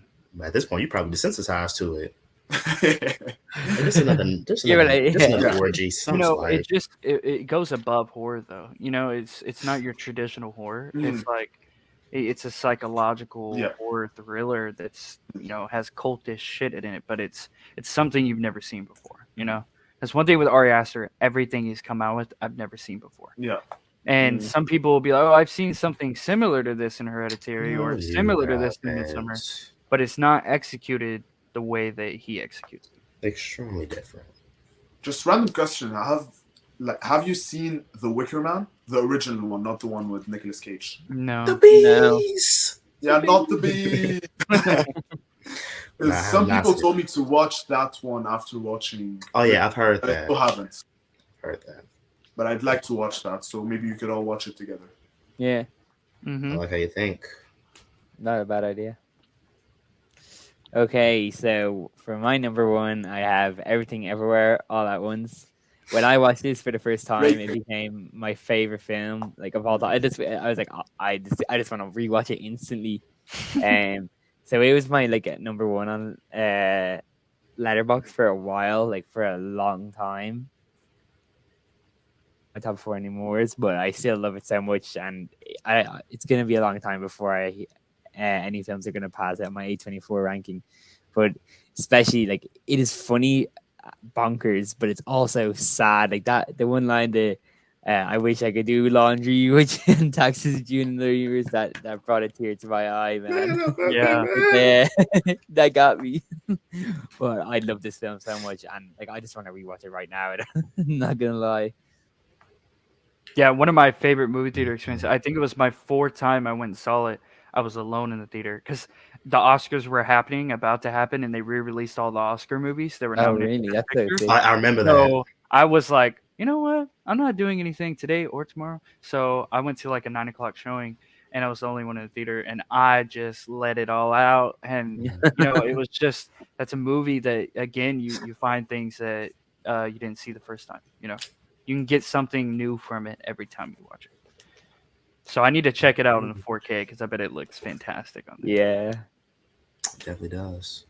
But I feel like I should do a big reveal. What is my number one? You're gonna be very surprised. No, nobody's gonna ever guess it. Nobody. I want to guess. The Lobster. I'd highly doubt that. Don't show the reveal yet. Don't show the reveal. Oh, you want to guess? Yeah, I want to try to guess. I'll get one. Just let you know the answer's gonna be now. I'm gonna go out with a wild card. I don't know. Spring Breakers, I haven't even seen that one. Ex Machina. I haven't seen that one yet. The But Green I Knight. called it. Then I You said, huh? The Green Knight. I haven't seen it. I've only seen 16 of these. Put us out of our misery. I don't You know. said what movie? I said, put us out of our misery. Oh, put us out of our misery. Oh, Ah, how to subvert expectations. Oh, It's the movie you expected. yeah. But yes, Nice. this is a special edition of it. This is pretty cool. dude, Oh, that's lovely. sick. Shout out to my girlfriend. She bought this surprise gift. One of the best things ever. They got the receipts That's so sick. and everything. There's a flip book. Let me see this poster. I need to hang this up, to be honest. Yeah. Put I'm that just up saying, since we all talk, Nice. since we're all talking about the movie, I might as well show some stuff off. Oh, that's a That's fire. I don't even know what I'm looking at, nice one. but I like it. I like it too. Yeah, I wish that A24 had like a European website because Dang, You they know, don't. well, like you can still order stuff from there, but like you're gonna be paying a lot for shipping from America to Ireland. So Yeah, that is unfortunate. I would have assumed. W pick, man. yeah, great pick. Yeah, that was my number one movie of last year. And I tried to show it to my mom, my sister, and everybody. They did not like it. I'm like, y'all lame, bro. My family wouldn't like it either. My mom actually hates it. She was like, oh my God, that movie. Like, dang, what? Did this movie do something to you? I don't know. It's just too much for some people, and I get. Mhm. It Yeah, is a lot. it's a lot. Like it's overwhelming, like almost. It was my cup of tea, actually. Oh yeah. Watched it 3 times. I just watched it last month. first of the month. When my girlfriend bought me that, we watched it together, and she loved it Oh, nice. instantly. Oh, that's great then. Yeah, He's a keeper. Yes. 100%. Yeah. All right. To my number one. Can any of y'all guess? Zola. Who? Zola. No, I haven't seen that. I just watched that last week, hoping it would be in my top 10. Sadly, Damn. no. Spring Breakers. No. Okay. I'll just go. Yeah.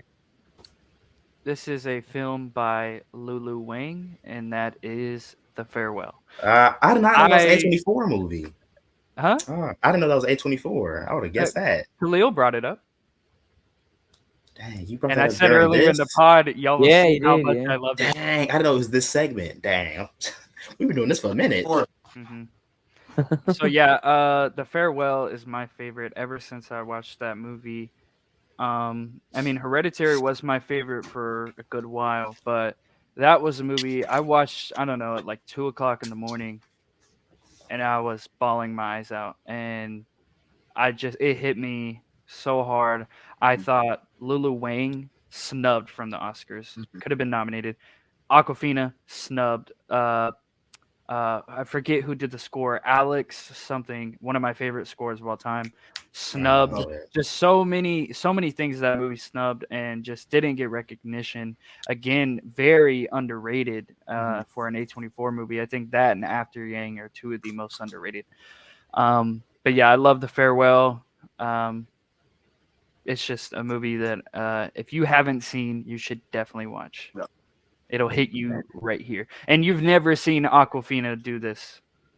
Because a lot of people love to hate on her. If I'd never seen Aquafina and The Farewell, then I probably wouldn't be the biggest fan of her because she does have some misses.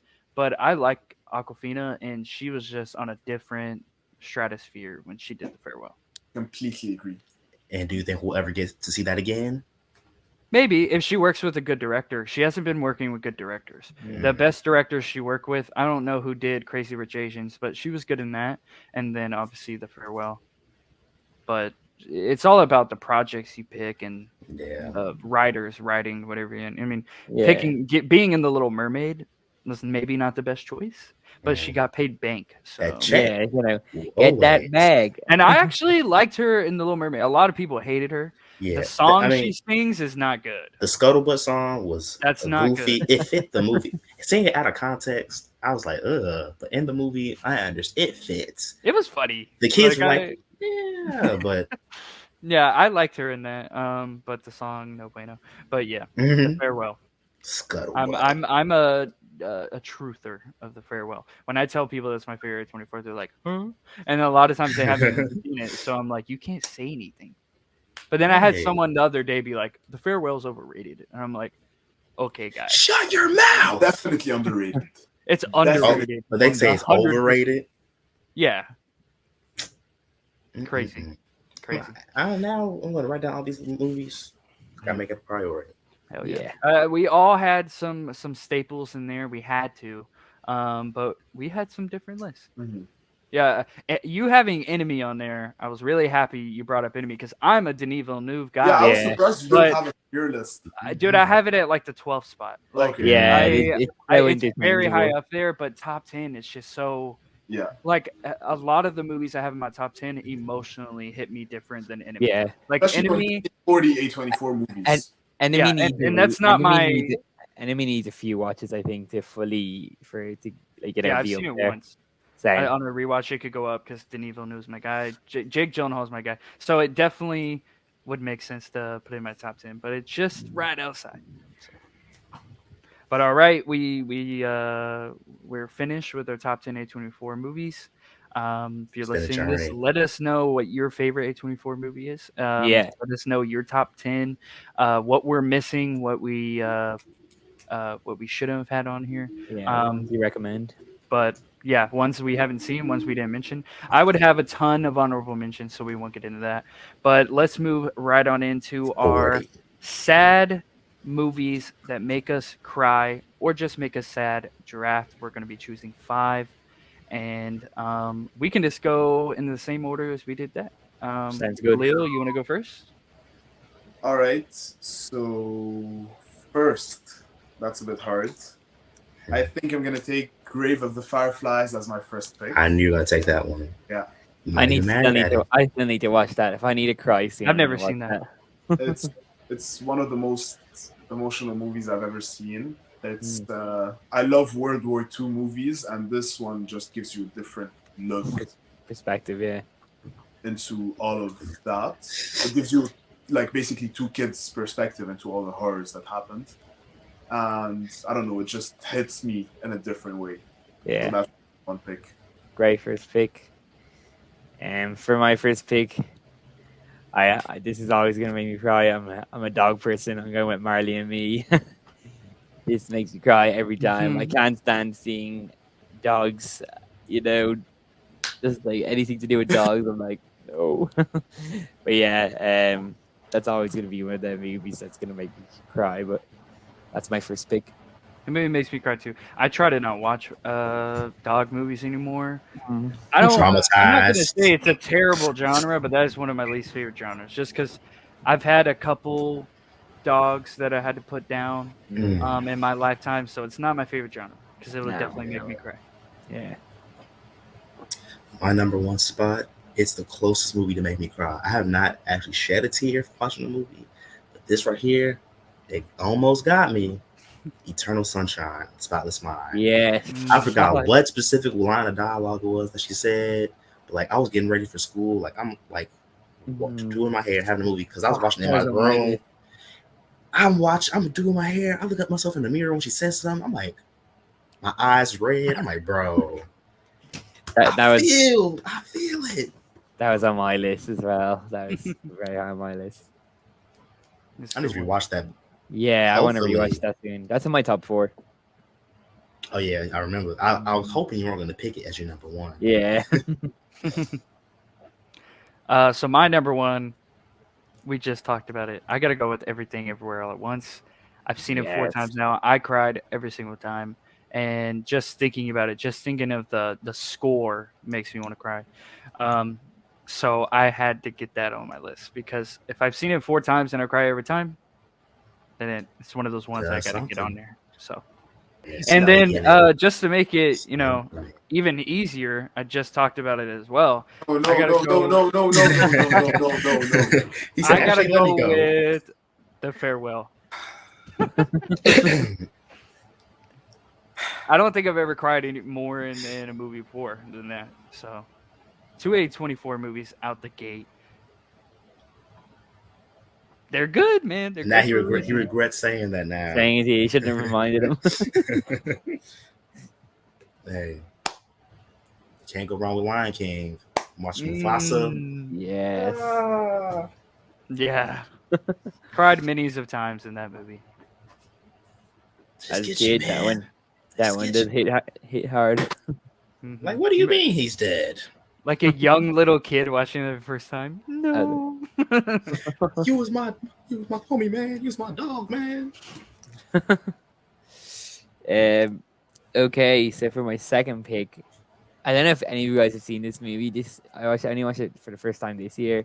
It absolutely destroyed me. It's called Little Fish. It's romance film. It has Jack O'Connell and the one from House of the Dragon. Smith? Oh, is it Olivia? Yeah, Olivia. Olivia something. Cook. Yeah, Olivia Cook. It's Olivia Cook and Jack O'Connell. It is. If you like Eternal Sunshine of the Spotless Mind, it has them kind of vibes, but it is heartbreaking. Sure. Yeah, it is good. It's underrated. Like it doesn't have too many logs on Letterboxd, but that broke me. That really did. Yeah, I need to watch it. 2020 movie. Yeah, did you say that someone recommended that to you? Or maybe you recommended? Oh, me. Yeah, if you, I don't know if any of you guys follow him, Keen Mulligan on TikTok, Keen Films, I think that's what it or something like that. He's Irish as well. I saw that he'd given that 5 stars. So yeah, so I added that to my watch list. Mm-hmm. I need to watch that. Added it. All right, so for my only English pick of the draft, English language pick of the draft, Yeah. I'm lost between two movies, but I think I'm gonna go for Good Will Hunting. Okay, yeah. Mm-hmm. That The was on my list scene, as well. the scene in which Robin Williams just looks at Matt Damon and says, "It's not your fault. It's not your fault. It's not your fault." That scene just breaks me. Yeah. And then for my next pick, I'm gonna go with a Danish film that won the Oscar for Best International Feature Film a couple of years ago. It's Another Round, directed by Thomas Winterberg, starring Mads Mikkelsen. Yeah, I love That that film. duo was just like they worked just on another level, and I just loved the concept of the film. I loved the execution, and it's just I don't know. It also hits me differently. Yeah, that's a great pick. I love that Mhm. film so much. For my next pick, I will go with last year's On the Count of Three. The That end was of on this my short film, list. yeah, the end of this film absolutely broke me. And Mhm. I love that. I give that a 5 stars. Like it's so crazy good for a directorial debut. Yeah. I loved Christopher Abbott and Jerry Carmichael in that. Yeah, that really did bring a tear to my eye. But well, it's not so much underrated because they get a decent bit of attention towards the end of the year last year on TikTok. Mhm. But yeah, I really love that film. So that's Jared my. Carmichael deserves more respect for directing that and starring Definitely. in it. Oh yeah, 100%. That's Definitely. really impressive. Super impressive. Was not expecting him to do something like No, that. it's just At yes, all. because like I only recognize him from like Stand up. or well In not the even that. Jared Carmichael show.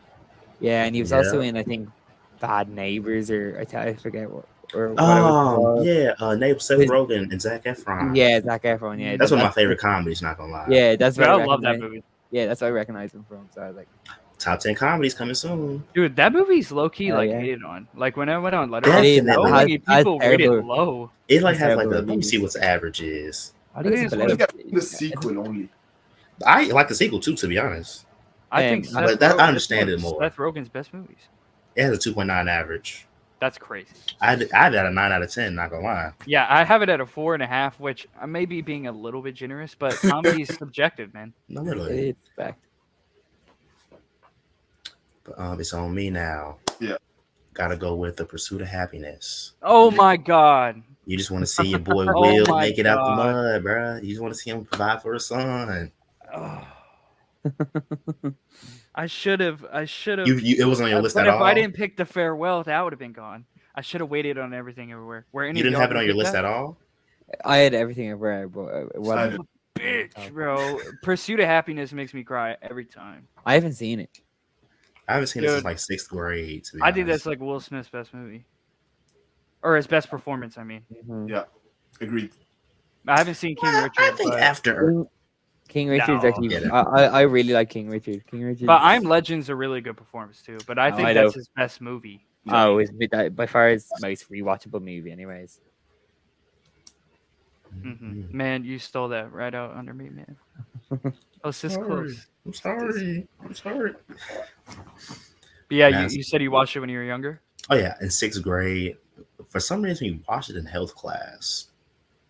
We also watched. You'd watch it in like business. Literally, we also Weird. watched Rudy in health class as well. We watched a lot of stuff in health class. Maybe that teacher was just like, I'm just gonna show y'all cinema. How about that? Yeah. I mean, I didn't see him there next year anyway, so he probably just like, you know what? Here, I'm a dip now. I'll let it. But I do Yeah. need to rewatch Pursuit of Happiness because I was literally 11. Did I care about a heart machine? No, I did not. Did I care about a father-son story?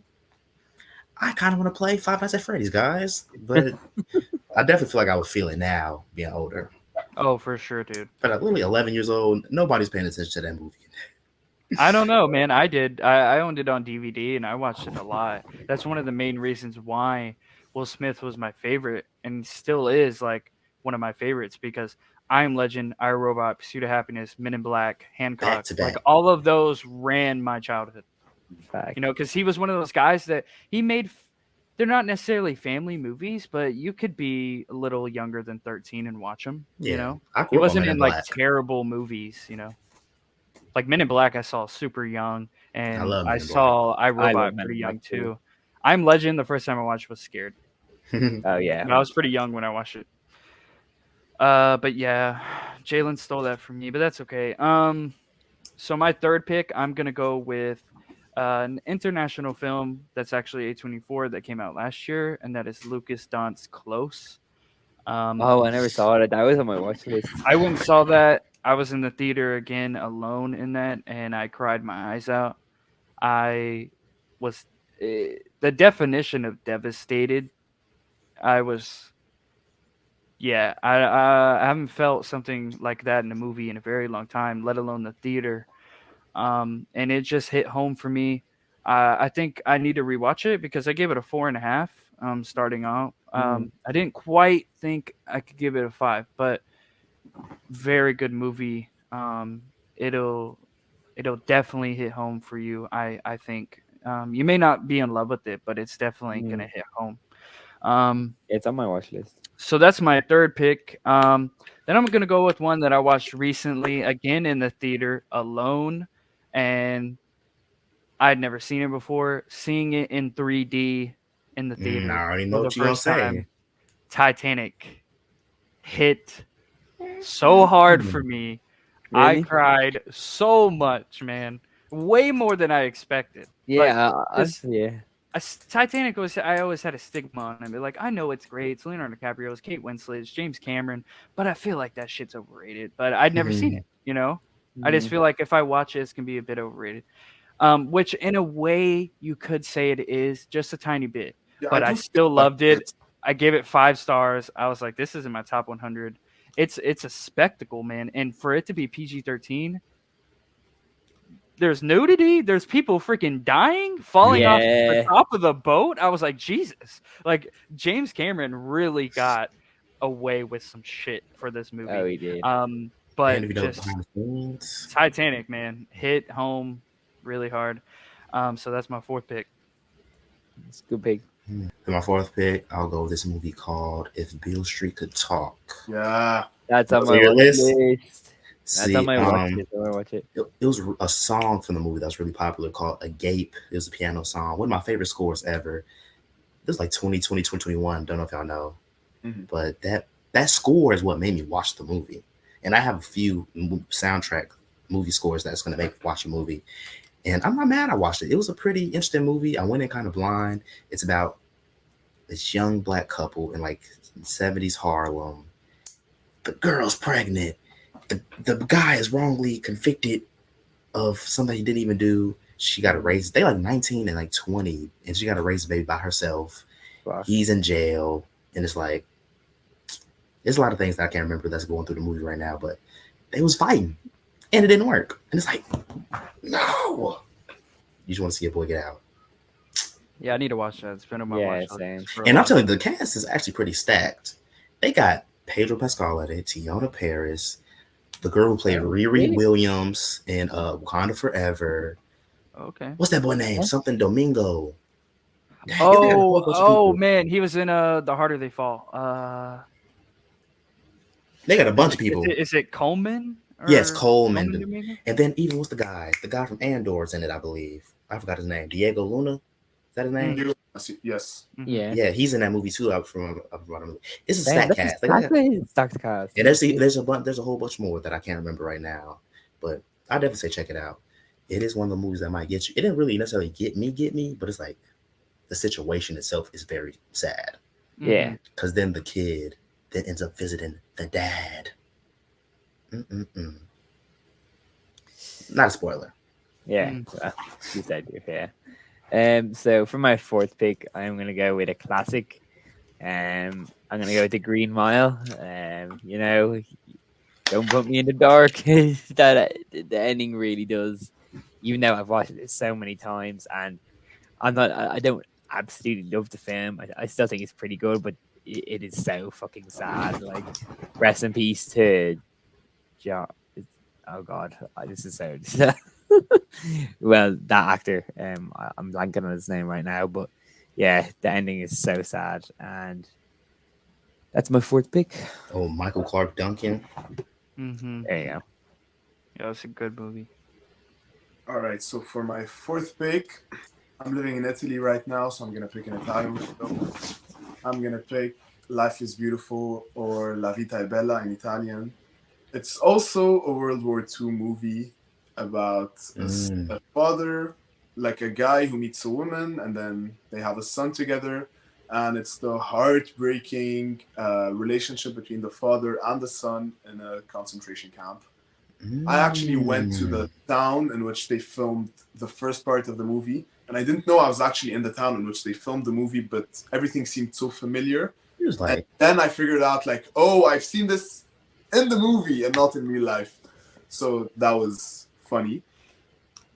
That part, the movie wasn't funny.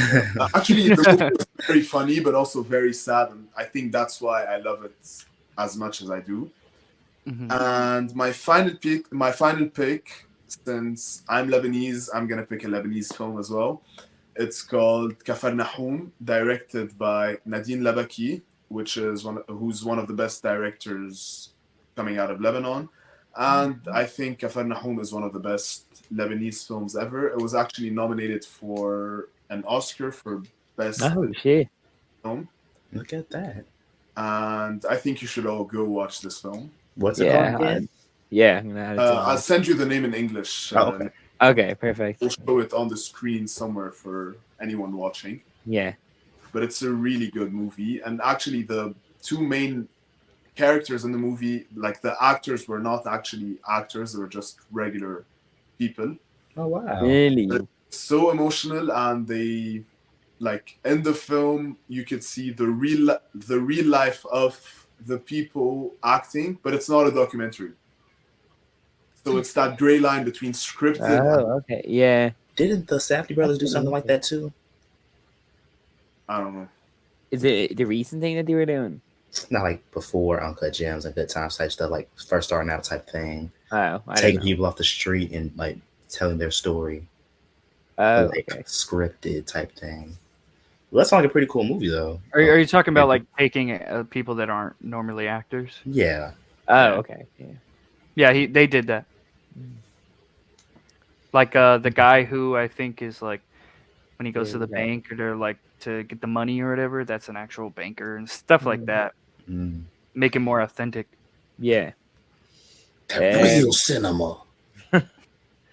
So for my final pick, I'm gonna go with Spike Jonze's Her. This is probably the most beautiful film I've seen cinematography wise, but when you combine that with Joaquin Phoenix's performance and the score, it is so sad and heartbreaking. And That's then fair. like It's- yeah, exactly. If you had a Scarlet's voice in your ear as well, you can't blame him. But yeah, I love that film so much, and it is very sad. Mm-hmm. My last pick is not going to be pick you would assume necessarily, but I'm very, very I'm not really too familiar with the sad cry movies for real. But this movie, if you get it, you get it, and that is Furious 7.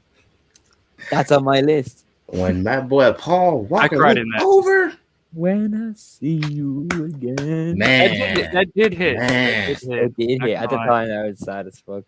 For a second, I was like, "What?" And then I was Yeah. like, "Oh, okay. I remember. I remember why." He's that like, one. he's seen the whole movie. He's not dead. But no, they did a good job with reenact, like having his brother be the devil and stuff like that. Yeah, Mhm. Sometimes you can see through it a little bit, but hey, you gotta understand. Yeah. yeah. I Just mean, for that movie, like whatever, man. Like we yeah. know what they're trying to do. You Yeah. know? And then I wasn't really a big Fast and Furious fan. Like when I first seen a Fast and Furious movie, what's the name? Furious 6. I saw that in theaters. Then a few weeks later, Paul Walker died. I'm like, dang. I just seen the movie R.I.P. to the Man, but I didn't really. I was also in 5th grade, so it's like I don't even know who this guy is for real. But then watching the whole series up to that point and knowing Yeah, I grew up on those movies, so it definitely hit. Me watching too. this one at the theater, just I cried a lot. I was with 7 of my friends. We were all crying. Oh yeah, yeah. It almost got me. The eyes was watering. Yeah, the And waterworks were going. yes, and then my whole life I've heard the song, and it's like this is a pretty cool song, sad and all that, but then have that connection to the series, it just hits. Mm-hmm. But I was in the dark for so long with the series though, so Okay, I'm glad I finally got it. Mm-hmm. Now the final. The final. Okay, I've been debating and debating. And a lot of the movies I went with, I've only seen once, but that's where you really get a response of like yeah. the first time you watch it, you're gonna cry a lot. So I had a lot to pick from. I was thinking maybe Guardians 3, Interstellar, Little Women. I cried in all of those, but I think I'm gonna go with another one. I feel like this is the third time I've said it. I watched it alone in the theater and I bawled my eyes out, and that is Women Talking Yeah. from I know last year. Okay, fair. Then I something cried else so too. much. I I was really not expecting it to hit home as much as it did, but I sat in that theater, the acting and the dialogue and everything. That's why when people tell me nothing happened, I'm like, that's not the point of the movie. Mhm. Like this is it's literally called Women Talking. So if you don't want to Men hear women crying. talk, Yeah. don't watch the movie, you know? Um, but even me going into that, I'd never seen anything from Sarah Polly. All I knew was Claire Foy was in it. Rooney Mara was in it. Frances McDormand's in it for like 5 minutes. But More than enough. and Ben Walsh, he's the only male prominent in the movie, and he was fantastic as well. Paddington. Um, Paddington. was he in Paddington? I think so. Isn't he Q from the 007 films? Yeah, I think you're right. I think Ben Walsh is. He's that he's Ben, I'm pretty sure Ben Affleck is Q from the Then he's film. Paddington. Oh. Okay. Okay. But yeah, Women Talking. Thinking about it now, I was able to see some movies that I cried a lot in being alone in the theater. So those are great moments. Especially Titanic. I think the AC broke when I watched it, and I had a jacket on, and I was sweating my ass off. But I did not take off my jacket because I was locked in. But yeah, Women Talking is if y'all should watch it. Obviously, Jalen, I don't think it'll make you cry. Khalil probably get you. Sean, I Probably. don't know, maybe. Let's see. It just depends on how well the acting is hitting for you and how if the dialogue is really impacting you. Okay. But yeah, that's my fifth and final pick. Nice. Do you want to We go did it. for picks? Yeah, let's go through them. Yeah. All right. So I had Grave of the Fireflies, Good Will Hunting, Another Round, La Vita è Bella, and Cafarnaum. Nice. Dude, I I guess I was spacing out. I did not hear you say Another Round. Oh, really? Yeah, that movie made me cry too. I had Marley and Me, Little Fish, On the Count of Three, Green Mile, and Her. I had Eternal Sunshine, Lion King, Pursuit of Happiness, If Beale Street Could Talk, and Furious 7. And I had Everything Everywhere All at Once, The Farewell, Close, Titanic, and Women Talking. All great picks. Mm-hmm. Yeah. Do you have any Well, honorable mentions? I kind of named a couple of mine on my last pick, but y'all can name some. I had Bridge to Terabithia, Oh yeah. Yeah. La La Land, Yes, I had that on mine too. and Blue Jay. I don't know if you've seen this one. Oh, is that what's his name? Mark. Is it that one? With the brother. So he has a brother as well. They're like writers. Directors. Okay. Yeah. I think Mark something with Sarah Paulson. Yeah. It's that one. Mark Duplass. Yes, Yeah. exactly. Yes. It's a really good movie. You should also all give it a watch. I don't think it's really long as well. No, it's short. I think it's only 80 minutes or something. Yeah. It is 81. Yeah, I had I almost E.T. was on my list. Uh Harry Potter and the Half-Blood Prince. Mhm. I cry every time I watch that. With Snape's backstory? Mostly Dumbledore, Oh, but Snape, snap. yeah, That's that in hits Deathly home. Hallows Part 1 or 2. Yeah, I Part think two. Part third. one is That just part, Yeah, part two him too. running well, around. Part 2, the stuff with Snape, that, I could have put that one. I was feeling it. Also, Beautiful Boy with Oh, yeah, Timothy. that on my Yes. list as well. That one cried a lot. Yeah. And then, of course, Pursuit of Happiness, but that's okay. Not okay. You said Yeah. Okay. not okay.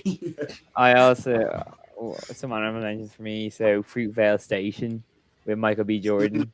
And That is directed by Ryan Coogler. yeah. yes. I think that's his directorial debut. I'm pretty sure it is. Mhm. I think. What else do they have? Marriage Story. Yeah. Johnson and Adam Driver. Dead Poet Society. Mhm. Yeah. Yeah, and About Time. That's the last time. Ooh. Oh, I forgot Oh. about time, man. I'm gonna talk about this film next week, Yeah, but I absolutely love this film. Yes. That was a very easy 5 stars for me. Yes. Now I got to yeah, indulge. Isn't that the the guy comes back yeah, before his life? Yes. See that premise? I like that. I like that. And it's so much yeah. deeper than just time travel.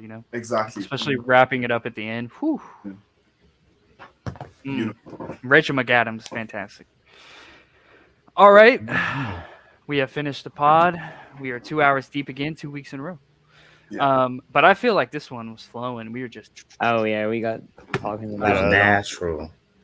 But if you were listening, thank you for tuning in and listening to us talk about movies. We deeply appreciate it. And uh, if you can, just go give us a like and follow on YouTube, TikTok, um, Spotify. You can find us on all those places at Filmtastic4 Podcast. And yeah, I just hope everybody has a good rest of the week. And we will see all of y'all soon.